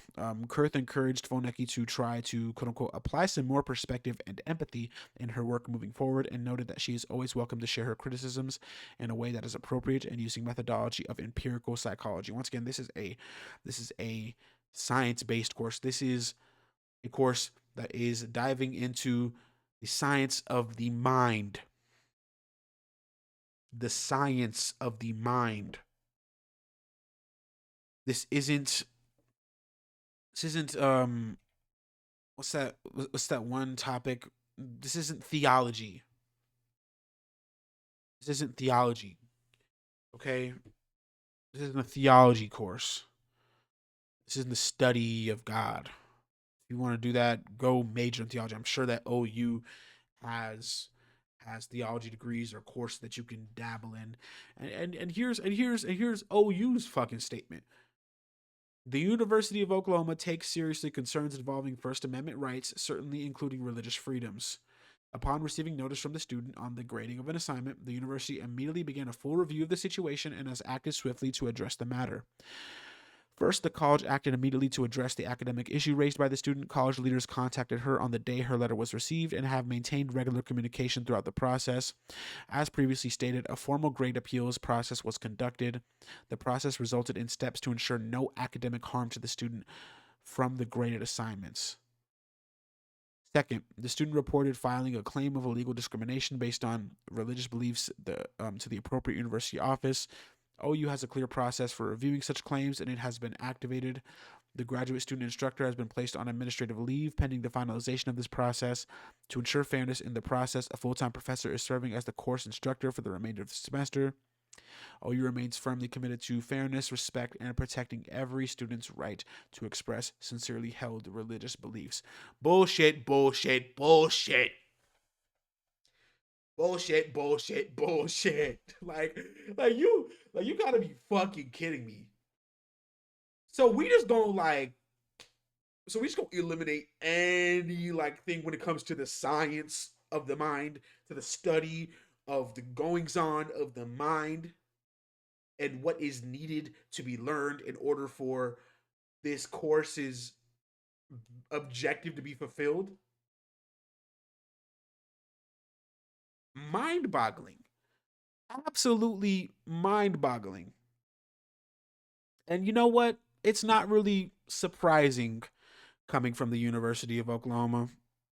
They seem like the type to just ignore um, a topic, a course, basically the fundamental existence of a course that they provide in the name of religion and this image that they would like to uphold. But at the end of the day, I mean, this is really just American academia reaching surprisingly a new low, you know? Come here, Ravy baby. I love you. Mm. Yeah, surprisingly, because statistically speaking, America's not up to snuff relative to the rest of the world in academics, most especially at lower levels. I know there's probably an argument here like, oh yeah, people from across the world come to America to go to the higher institutions of higher learning. That's like really there's some really great schools out there across the Atlantic and even across the Pacific. There's fantastic schools where people can get their degrees. Um, Trust me, the entire image of America and what it means to be out here is changing more and more every day and in every form when it comes to coming out here to live here, coming out here to even just tour. I mean, of course, it'll be a tourist attraction for the foreseeable future, but like a lot of the American perception from the outside world is changing and rightfully so because shit is decaying at a rapid rate from the inside out. You know, it's been festering for years and it's finally, that mold, that deep black mold, that Vanta black mold is finally showing on the exterior. So let's not get ahead of ourselves when it comes to that. Let's not get ahead of ourselves. All right, please. because you know how some people kind of use like, oh, like you not all that to try and like check you and shit like that, which is fucked up. I don't fuck with that shit. We really not all that as a nation. You know, probably still like one of the most influential countries in the world, one of the more um lucrative countries in the world when it comes to GDP and things of that nature, but it's it's nowhere close to what it's been, especially when it comes to its stature, the way that it's acted in better interest of its people. And you know, it got to a point. I think I was watching a video where about 100 years ago, it got to a point where American government felt their hand forced when it comes to like, you know, people being protected. You know, introducing Social Security and these large corporations actually having policies that care for their employees. They felt forced to do that because the American people was not having it, and it was right at a point of like damn near anarchy. It's like if they didn't do what they had to do, which was create more people centric policies, create more people centric programs, we wouldn't be here right now. What would America be if they didn't do what they had to do? And it's sad that it looks like we're steamrolling. We're wet right on the steady path to that moment, and who knows what they're gonna do when we get to that point. When we get to that crossroads, what are they gonna do? Are they gonna actually, you know, enact the change that we've been wanting for years since then? Or are they just gonna be like, I dare you, and boom, martial law, we fucked? I don't know. Um, a lot of fear associated with that. Scary to think about, but something to think about nonetheless. It's something to think about nonetheless. Yeah, America's not all that it's cracked up to be after all. Yeah, better fucking believe it. All right. Well, we are done with that topic, and just like that, we are done with what is going on around the nation. Probably gonna have some more shit to talk about next time. But yeah, let's get into the music topic. Let's get into the music section of the podcast. Let's uplift our spirits. Let's uplift our spirits. So one thing I'm gonna be including on my Patreon is exclusive episodes of a series I'm gonna be starting called Easy Listening, little parentheses question mark, with Nate. Easy Listening with Nate. Um, and it's just gonna be, you know, long videos of me listening to songs I talk about, me listening to albums I talk about on the podcast, and they'll be published a bit after the publishing of the podcast. They'll be on the Patreon for you to, you know, listen along and watch me, you know, provide honest feedback, honest thoughts on the music I'm listening to. Um, I'm gonna be doing that on my Patreon. So, you know, once again, as little as $5 a month, you can get access to that and have a great old time with me because I'll be having a grand old time on there for the people who support me, and I greatly appreciate that. You know, that love doesn't go unnoticed, and trust me, I'm just starting this off, so I'm gonna notice, and I'm gonna see you. I'm gonna see you there. I'm gonna talk to you. I'm gonna be there with you. So be there with me, right? Really, the music section is just what I've been loving, just the music I've really been digesting, and that's been sitting with me. And the first one I have up here is from Armand Hammer and the Alchemist. It's their release called Mercy. Came out on November 7th. You know, kind of flew under the radar for me. Sad to say. You know, I didn't listen to it immediately on drop. I love me some Armand Hammer though. You know, love me some Billy Woods. Billy Woods is awesome. Elucid, awesome. Just the way they delivered a reel, they just delivered a reel about their life, their perception of the world, and just the world in general. They deliver that real shit, man. And they always do it over instrumentals that like make me ponder. And it's such a perfect backdrop. You know, it's such a perfect backdrop for the shit that they're saying because And the Alchemist makes it hard sometimes because the beat be so good. It's like I just be want to get into the beat. That's why I love that he drops like instrumental tapes back in the day. Like I loved when he did that, and it would be sort of fun to like hear these instrumentals like, oh, it's that's from that song, that's from that song, oh shit.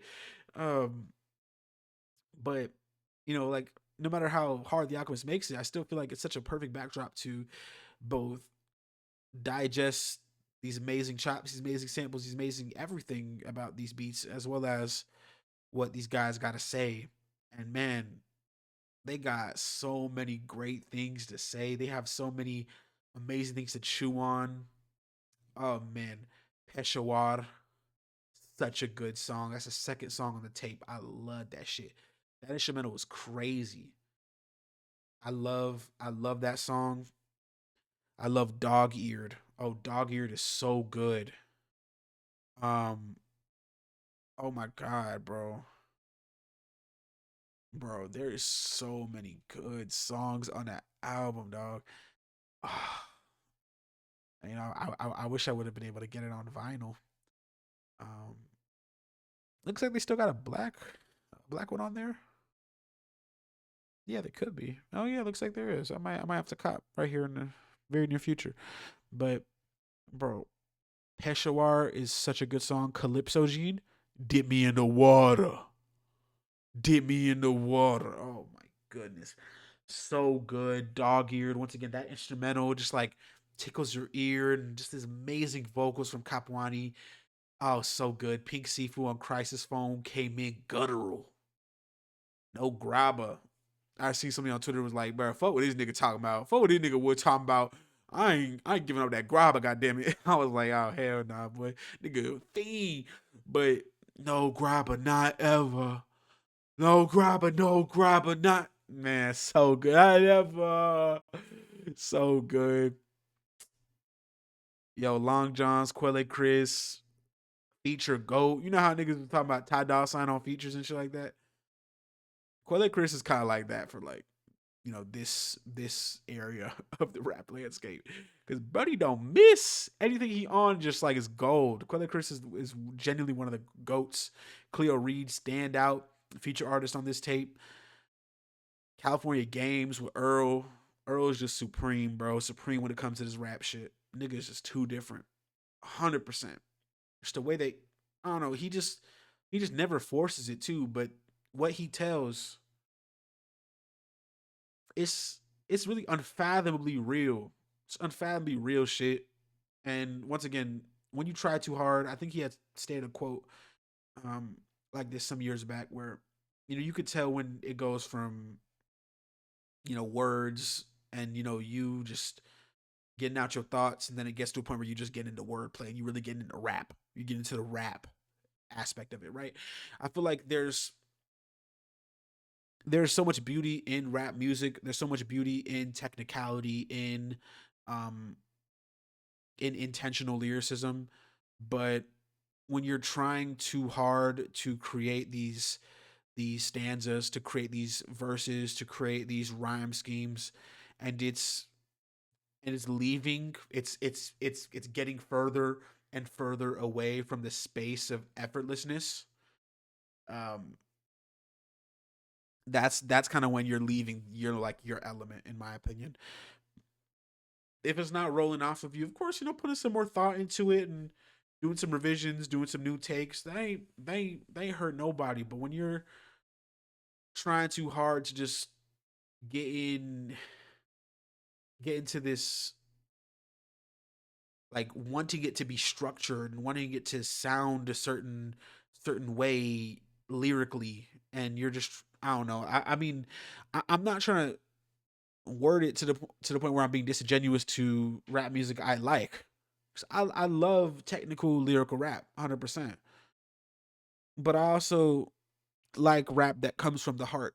Heart and soul is at the core of what rap music is. Um, and it being expressed as such is really, rap at its purest form.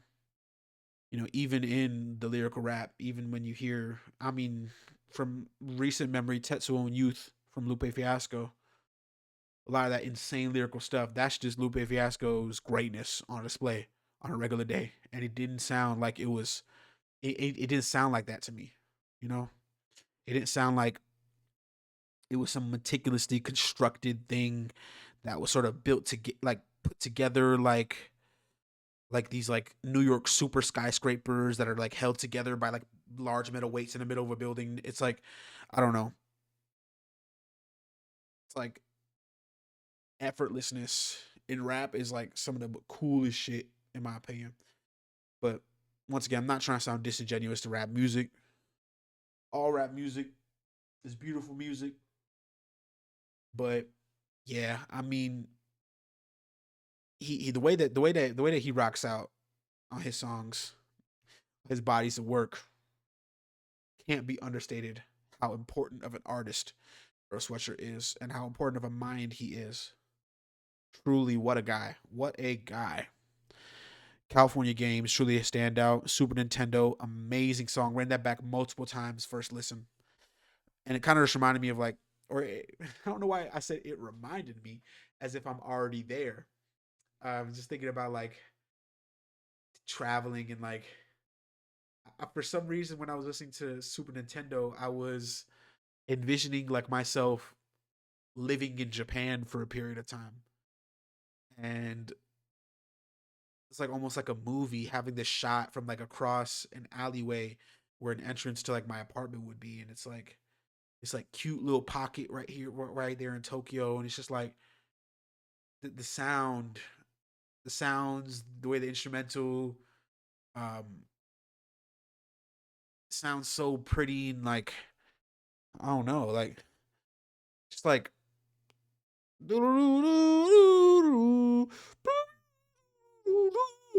just the way that sounds. If you listen to Super Nintendo by Arm and Hammer and Alchemist, go listen to it. You'll know what I'm saying. And it just made me feel that feeling. Like I love music that creates imagery for me and allows me to fantasize and romanticize the world in a certain way.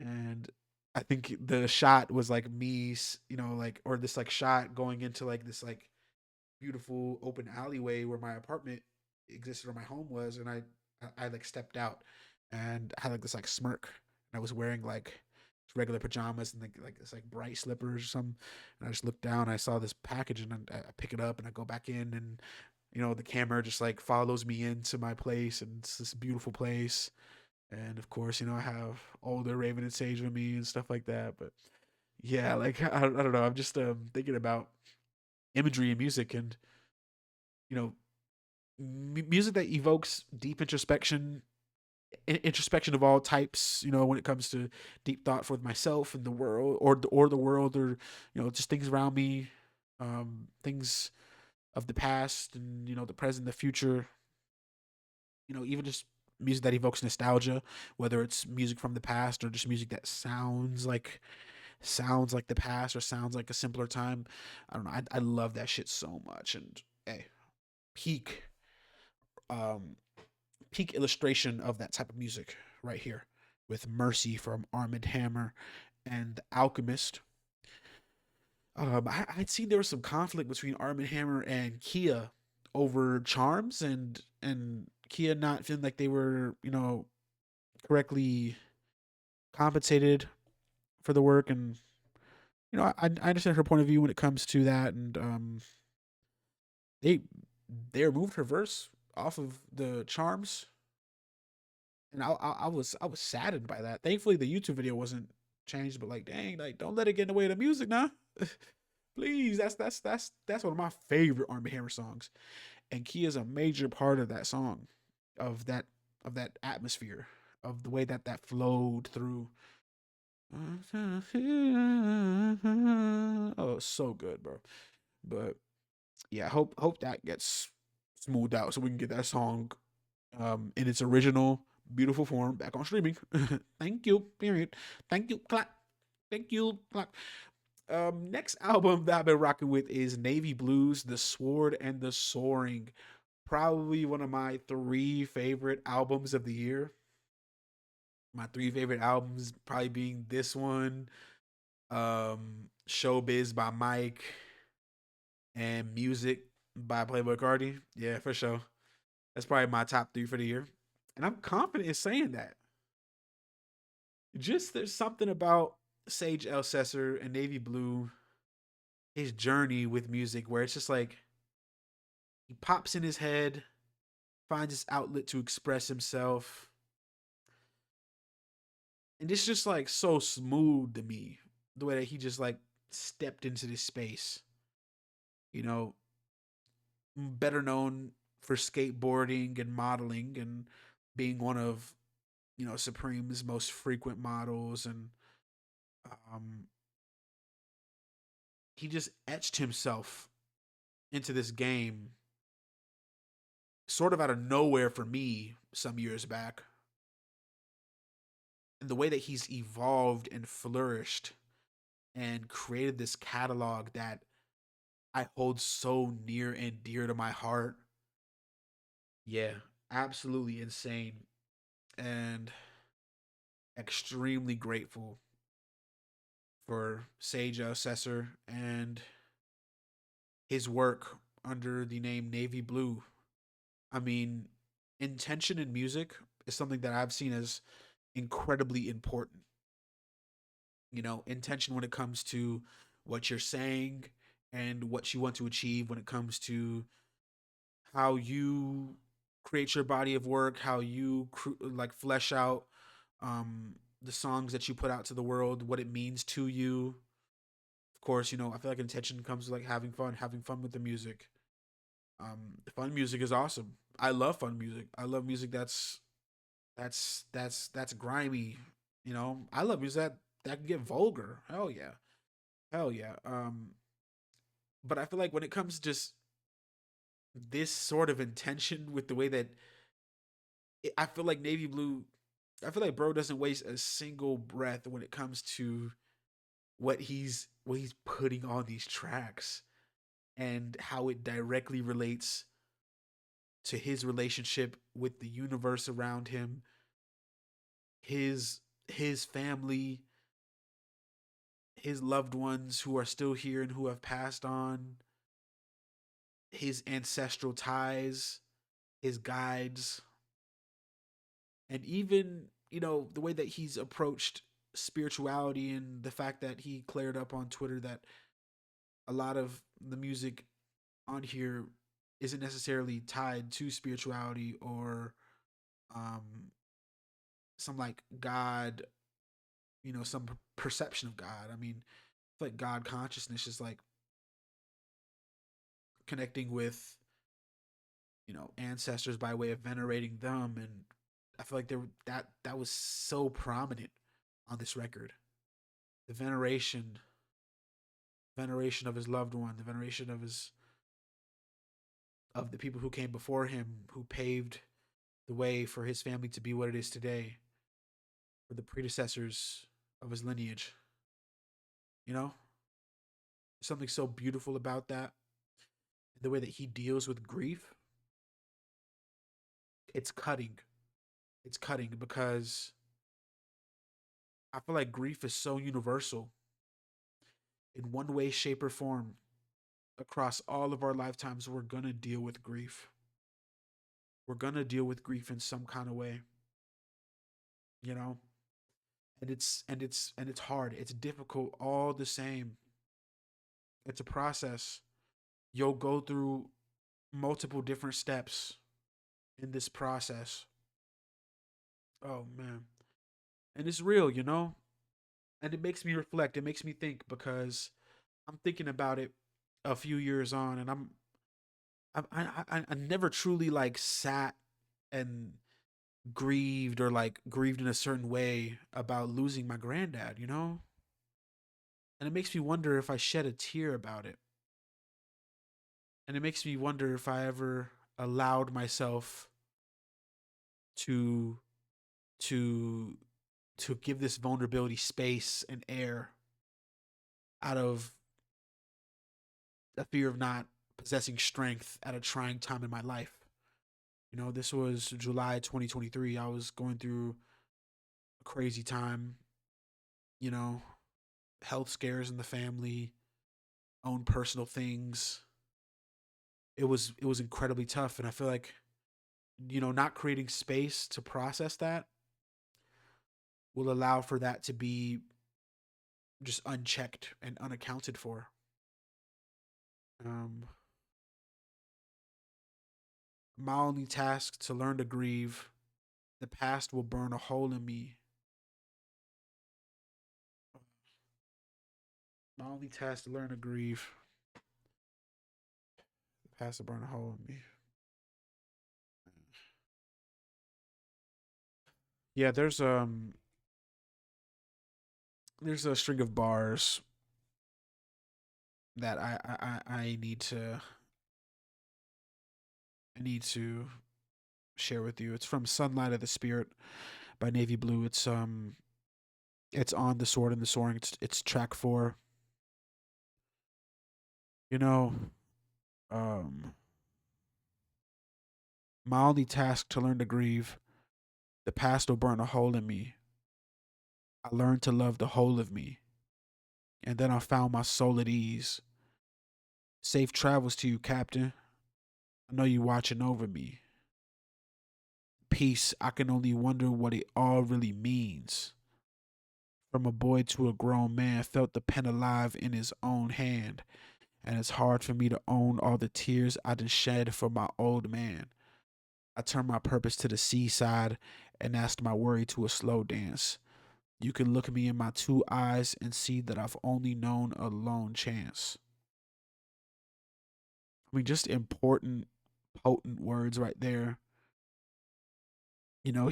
He's grieving grieving family members he could have lost and or he has lost in the past. He's also grieving someone who was a mentor to him, someone who was sort of like an OG to him. R.I.P. Ka, rest in peace, the goat. That's tough. That's tough, and it makes you look within, and it makes you really test test yourself when it comes to your commitment to yourself and commitment to loving yourself. Because when you think about grief, and you think about the questions that you have about your relationship with that person you lost and what more you could have done to, you know, be the best you could be for them up until the point of their passing. I mean, I feel like with me and my granddad, we became pretty estranged over the years. Um, you know, very solemnly would we be connected over calls, these like international calls. He lived in America for a good amount of my adolescence and then went back overseas, lived in Ethiopia for a string of years, and then towards the end of his life was living in Turkey. But yeah, I mean, I'd see pictures and see just memories shared at his and my uncle's condo, and going out, going to the coffee shop, and I remember this picture of just me eating a cookie and him looking over, just talking to me about something. He would always love to talk and share his wisdom in some kind of way. And yeah, I mean, it's crazy, because the perception of him and who he was to me changed over time, but the feeling was still there. It was like somebody I definitely loved and cared about, and I venerate. And it's tough. It's tough. It's just battling perception and battling change of time, right? It's just battling, the way that time changes things. And I'm definitely not sure when I'll cry about it or if I will. But I know, crying is not all that grieving is about. I'm just was always curious about it, about why I didn't.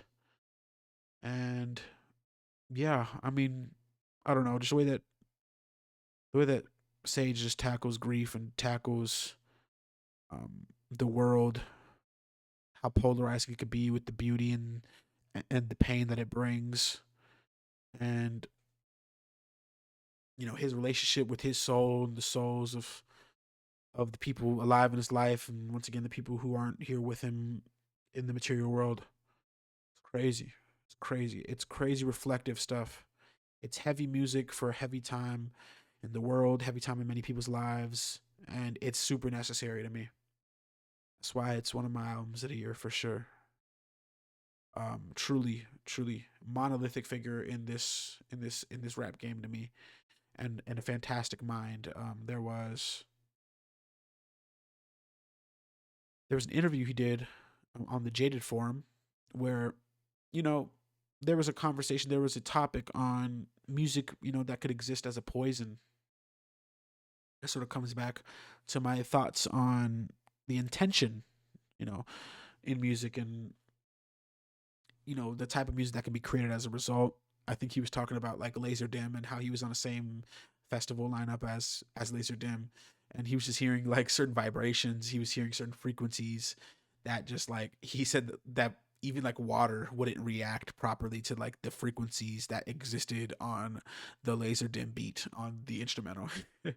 And it made me laugh because like, yeah, like the music be going, and trust me, I'll be listening to all kinds of music, so I definitely know like how varied these types of sounds can be. But um, having a good mix of stuff that enriches you and stuff that exists for you as soothing, and things that can exist that are more hard hitting, abrasive. I feel like having a balance of everything is important, whilst not doing anything to disparage the type of music other people are creating, because it could fulfill them in a way that your music fulfills you. I'm thinking of it from Navy Blues perspective, and once again, he even said it clearly himself. He's not trying to disparage anybody, or he said that he said that he rocked with bro. But I thought about that, and I was yeah, for sure. I definitely get where he's coming from, because I mean, I'm not gonna be able to listen to Laser Dim 700 all day every day. That's definitely not the case. That could definitely feel like it's gangrenous. If it could get gangrenous if you just listen to that like for extended periods of time. That's not extended listening music.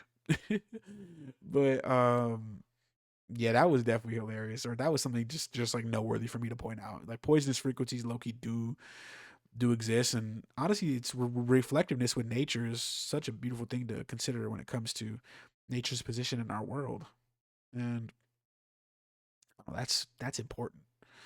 Um, yeah. Shout out to that. Shout out to Navy Blue. Somebody said that Navy Blue is one of the last real conscious rappers. I seen that tweet. He was like, "Yeah, Navy Blue's really one of the last real conscious rappers." He was like, "It's not a compliment or an insult." And there was a bunch of people replying to them and quoting them, just talking about that's cap, that's fucking cap. Don't know what you talk about, nigga. And I'm gonna add to it. And like I was writing these show notes weeks ago, so I don't even know if that tweet's still up. But I don't agree. That is cap. That is real cap. I feel like conscious rap is really real. It exists in different forms in rap music, and yeah, that's cap. You can get your fair share of conscious mind, conscious thought, and a lot of different things. So yeah, check yourself, because that just doesn't even sound true. Mavi conscious as hell. Mike is conscious as hell. What? Nigga Earl conscious a little bit. Just because he's making more like lighthearted free music. No, no, no, nope, no, no, no, no. Super, super conscious, like that quote I said earlier. At the end of the day, it's really just you and whatever you think.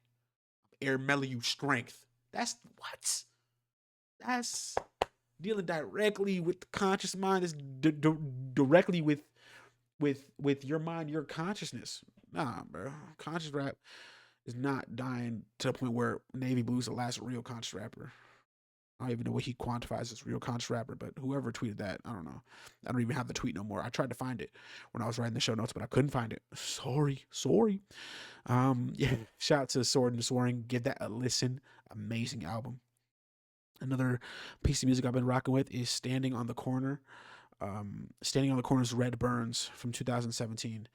So normally this tape is just split by two sides that are extremely long, like just like two extremely long songs. But I recently was able to find a chopped up version of it, which was fantastic.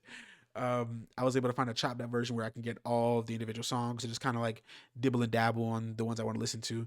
And a specific one was called A Siren Reimagined, That Awful Sound Part 2. Once again, it is called A Siren Reimagined, That Awful Sound Part 2. Look that up on YouTube. I will say it one more time. A Siren Reimagined, That Awful Sound Part 2. Go look it up on YouTube. There's going to be an individual song for it. That song bangs. I love that song. Shout Standing on the Corner. That's one of my favorite acts, one of my favorite bands ever. One of the best bands of the millennia to me.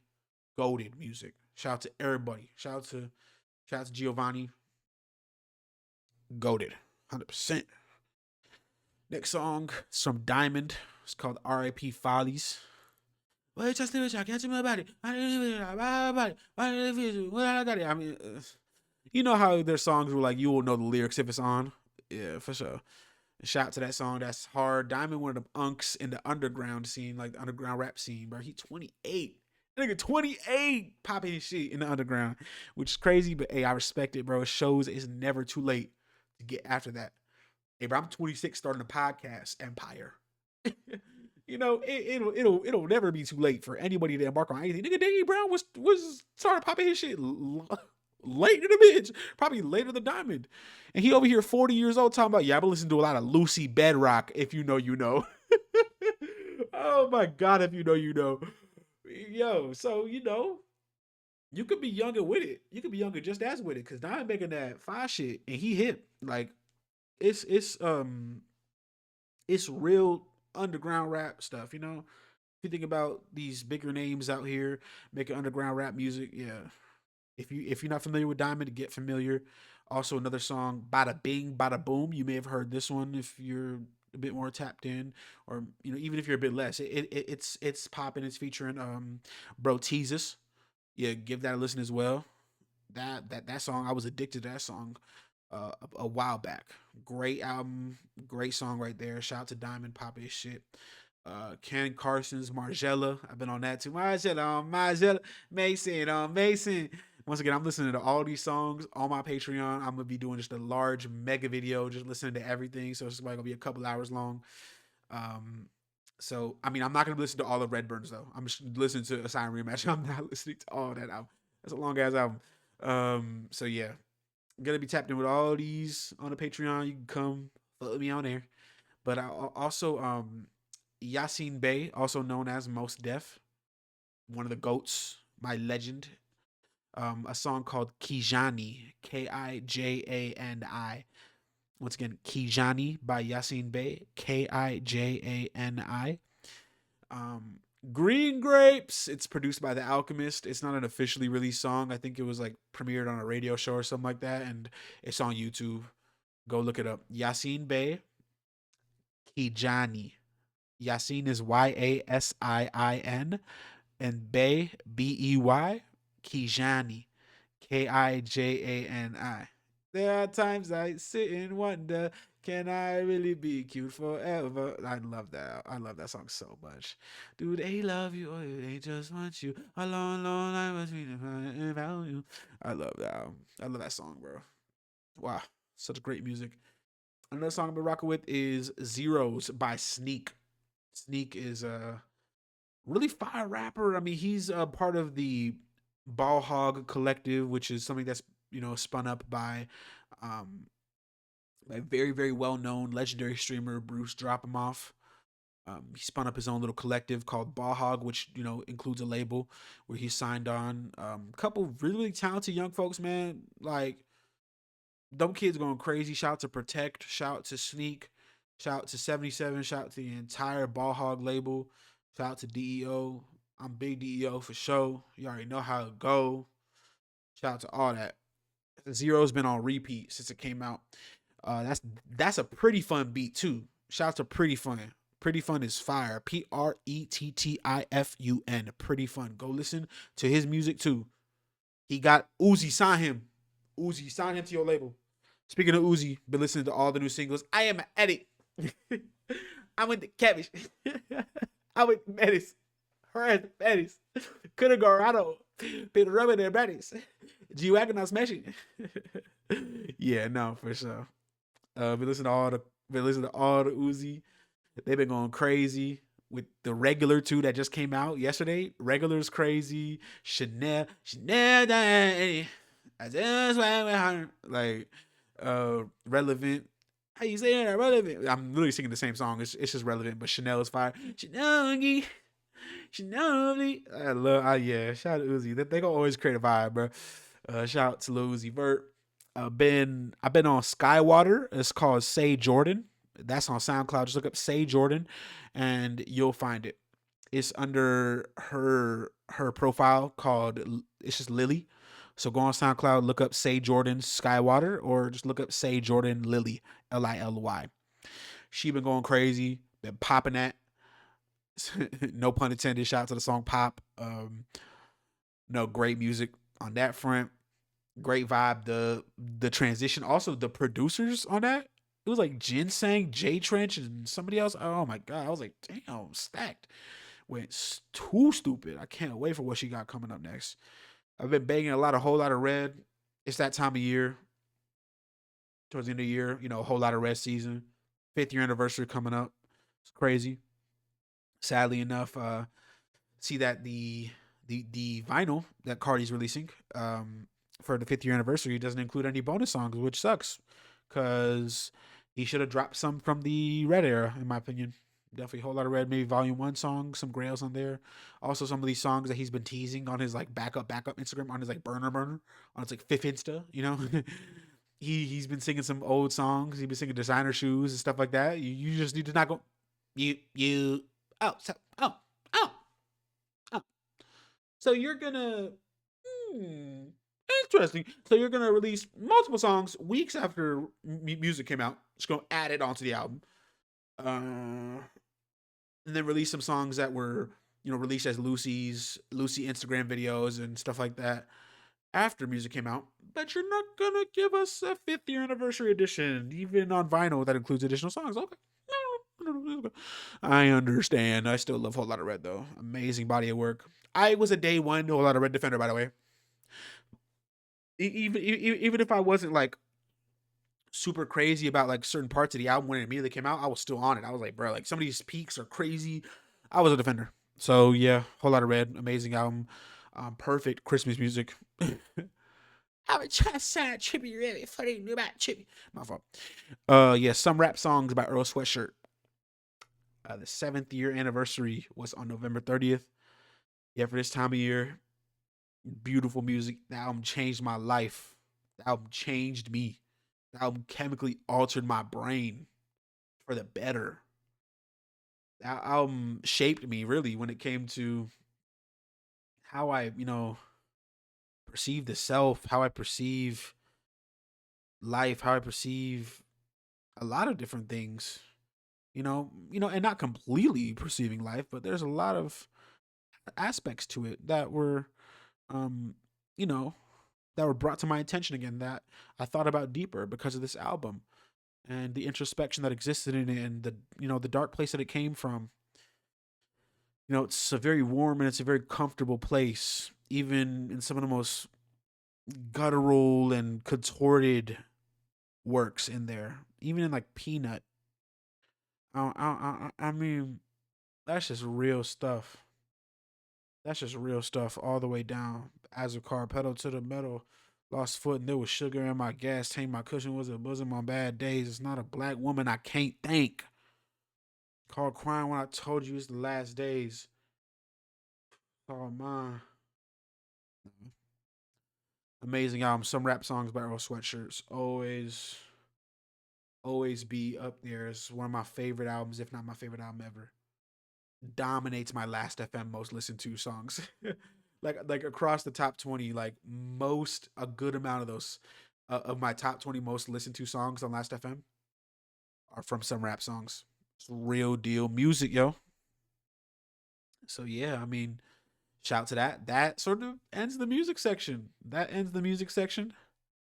Um, I have like a mini yap section that I'm gonna put in the Patreon as an extra segment. So we're gonna skip the app section, save that for the Patreon. Join up. Join up, join the team, join the core, and we're gonna be there. You know. But last section I do want to talk about is the gaming section.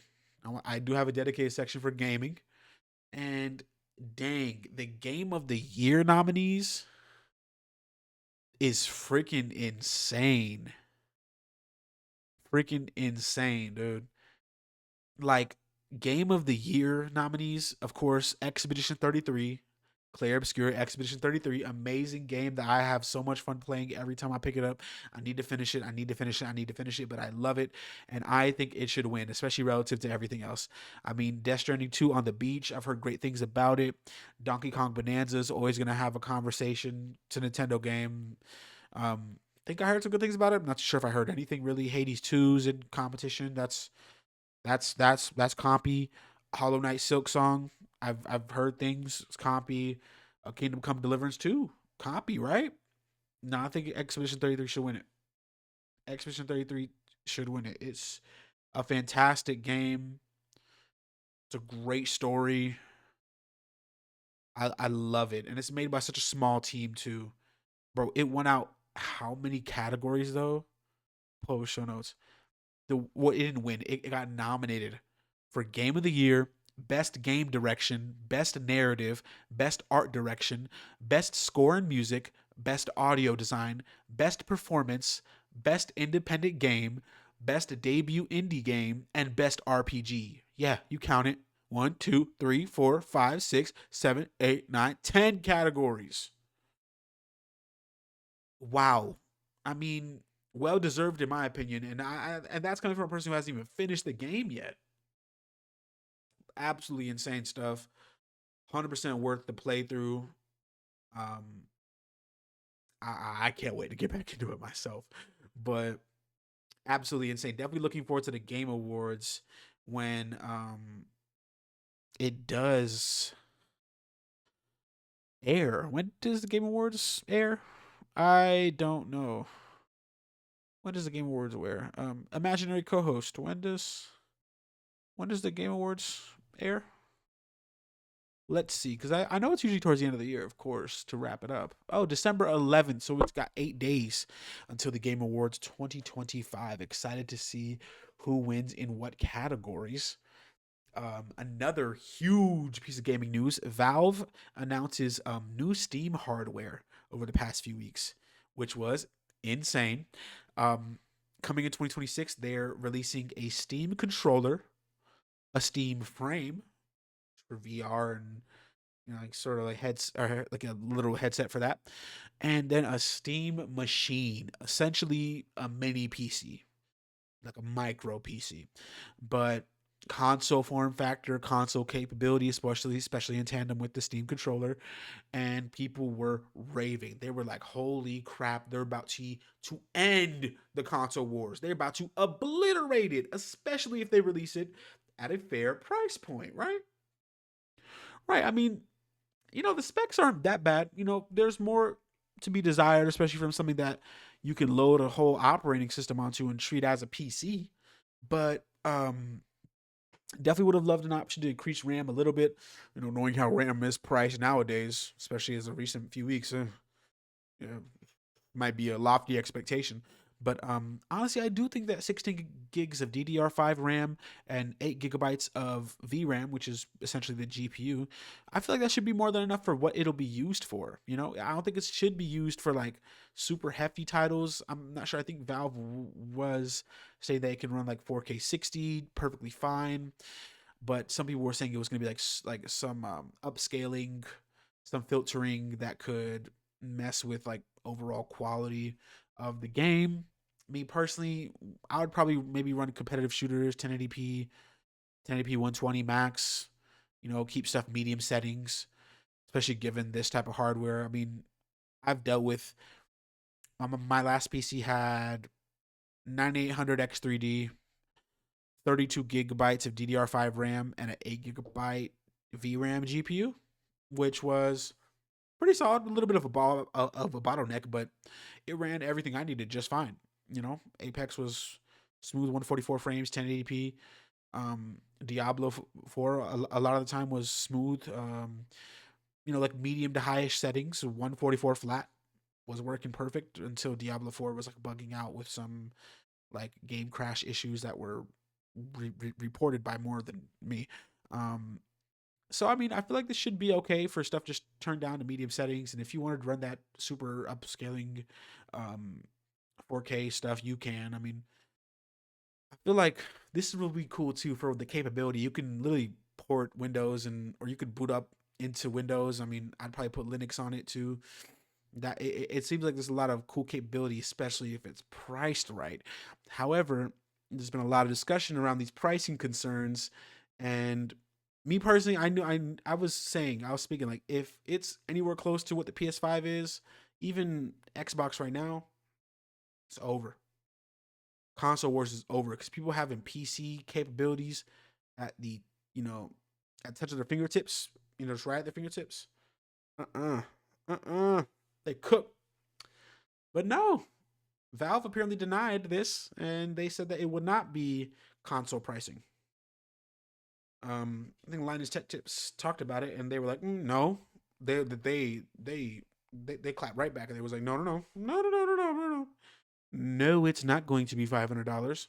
And people were on Twitter. I seen someone guy talk about a certain pre-built PC that was advertised as around 549, and it had better specs than the Steam machine, which is crazy to me, and definitely probably is already sold out by now, considering that, because news of that denial of a price range probably definitely sparked outrage. It's like, bro, like what? Then what is it going to be? $1,000?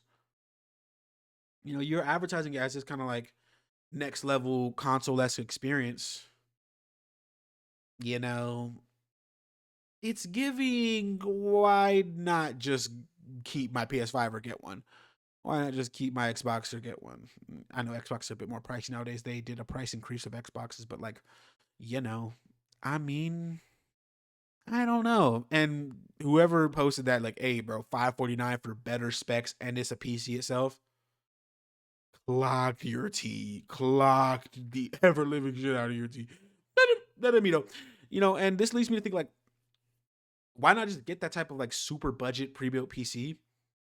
You could spec it up a little bit when you get more money. And until then, you could run simple games on it and literally download Steam, download the Steam launcher, and boot it up into big picture mode. And bang, there you have it.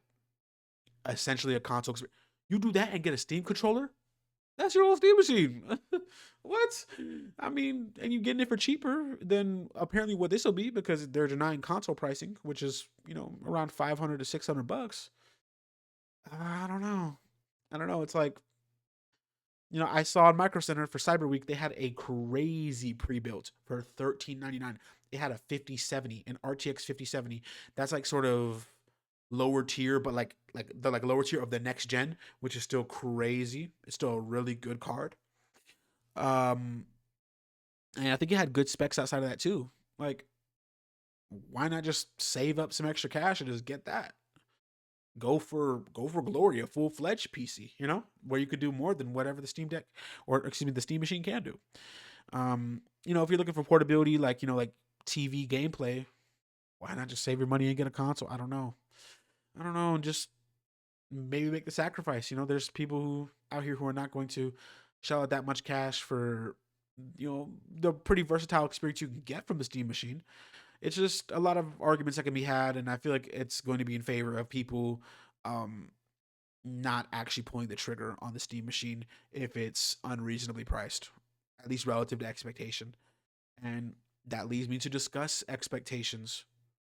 Maybe our expectations of this, you know, machine and its pricing relative to performance is a little jacked up. You know, maybe just in this economy, when it comes to Valve is great and all, and they've been pretty equitable as a company for a while, but like in this economy, even despite the reputation that Valve has, I mean, maybe we shouldn't expect anything close to our perfect world, our ideal perception of what the Steam machine will be. And I mean, we're not going to get that, we're getting anything but. and I guess we have to live with that. But I'm sure it'll be a machine that people will love, and it'll be a machine that people will hate. Some people will find a way to upgrade it and do cool projects with it. I feel like the versatility of it when it comes to customization, you could take off the front plate of the Steam machine. Was really cool to me. So, I seen that on the trailer. You can like there were like different front plates, and there were even like IO monitor, or like it was like a monitor front plate that was manufactured that was like monitoring the stats, the temperature, the fan speed, and stuff like that. That was pretty cool. But yeah, I mean, I think it'll be a cool thing. I was talking about like, oh yeah, I'm pulling the trigger on it immediately. When I think about my life and where I'm going, bro, my life about to take off. So I'm about to just go get a new PC straight up. I'm about to get another like I'm about to build another PC because I had sold mine over the summer, so I'm PC less right now. I'm recording everything off my MacBook. That's my trusty M1 Pro MacBook Pro, goaded, probably the most legendary device ever. The most legendary MacBook ever is the M1 Pro MacBook Pro. The value, I've had this for almost 4 years. The value is crazy. So yeah, I sold my PC over summer, but me personally, I'm not sure if I'm gonna just spend PC money on a Steam machine.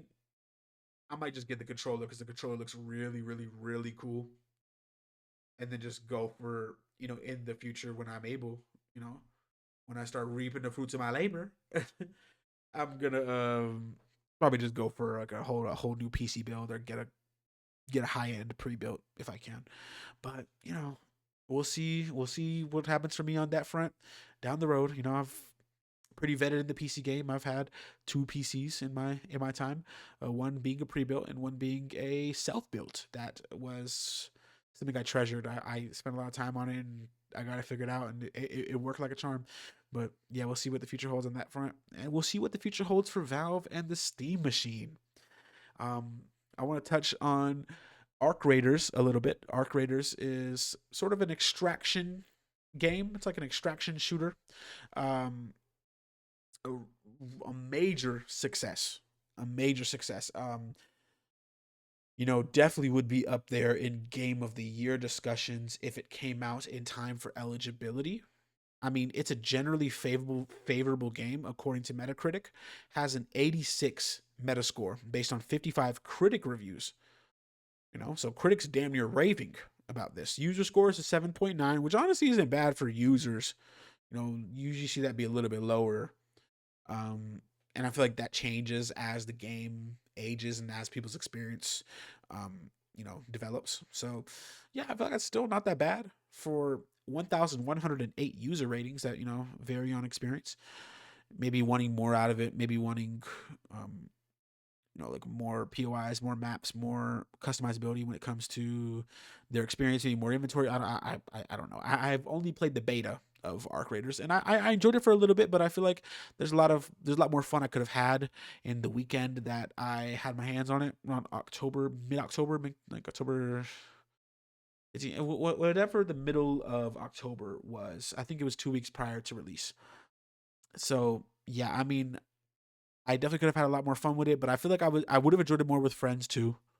You know, I see that a lot with my friends. They're enjoying a lot with their friends, so I still want to get it. I mean, it's also a great part of this game coming out is, I mean, just the way that the community has like got around it and got behind it and really pushed for the success of Arc Raiders because they've really been enjoying it. I mean, these Twitch streamers are out here loving this, and I mean, I'm watching a little bit of the gameplay. It seems cool. It seems cool, and I think I'm gonna try and give it a chance here in the near future. I'm gonna cop it. It's another great thing about the game is that it's priced very fairly. It's priced very fairly at $40. That's like the olden days. Takes me back to the good old times when games were priced like that. New games, new AAA games for the time were priced at $40. Were priced at $50, and now it's $70 plus for the standard edition. And now the deluxe edition of this game is priced similarly to last gen consoles game prices. I think right, it's like $60. I'm not too sure, or was it like 49? I'm not too sure what the deluxe edition is priced at, but I mean, still very very fairly. So it's going to be very easy to get more people into it with how affordable it is. You know that that lessened expectation of like financial input for people. That's like convincing enough for them to just get their hands on it and at least buy it. And hey, that's profit for these guys over at Arc Raiders developer. I don't know exactly who developed it, but oh, and Bark Studios. So yeah, great job on that front. Looks like you're satisfying a lot of the population. 88 critic score, or 88 critic reviews on the Xbox Series X, 85 based on 22 critic reviews on the PS5, and 86 based on 63 critic reviews on PC, which is pretty great all around. Yeah, shout out to Bark Studio, shout out to Arc Raiders. I look forward to trying it soon. And shout out to you guys for sticking with me the entire way. 2 hours and 24 minutes. This concludes the first episode of the Master of None podcast. We went through a lot of emotions, we went through a lot of stuff, and I really, really enjoyed this time with you today. I'm so excited for what's to come and what I'm able to share with you. I appreciate you. If you stuck with me the entire way, you listening to this right now, you watching this, you wherever you at, if you got this on in the whip, something like that, wherever you are right now in the world, if you stuck with me this entire way, I want you to know how much I appreciate you. I appreciate you more than the world. Okay? Thank you so much. Please be sure to tap in with me on social media, subscribe to the channel, and stay tuned because I'm trying to get the frequency in order. I'm not sure if I want to do once a week. I'm not sure if I want to do twice a week. I think I'm going to do twice a week so I can, have more reasonably lengthened podcasts. Um, so it's not like these super long 2 plus 3 hour podcasts that I have, like what I have right now. But hey, I'm happy to be here. I'm super proud of myself for starting this off. I'm got the biggest smile. If you on audio, I'm not sure if you can hear my smile, but I'm super happy right now about this, and I'm happy for what's to come. You know, I'm happy where this will take me. I have a really great feeling, like I just said.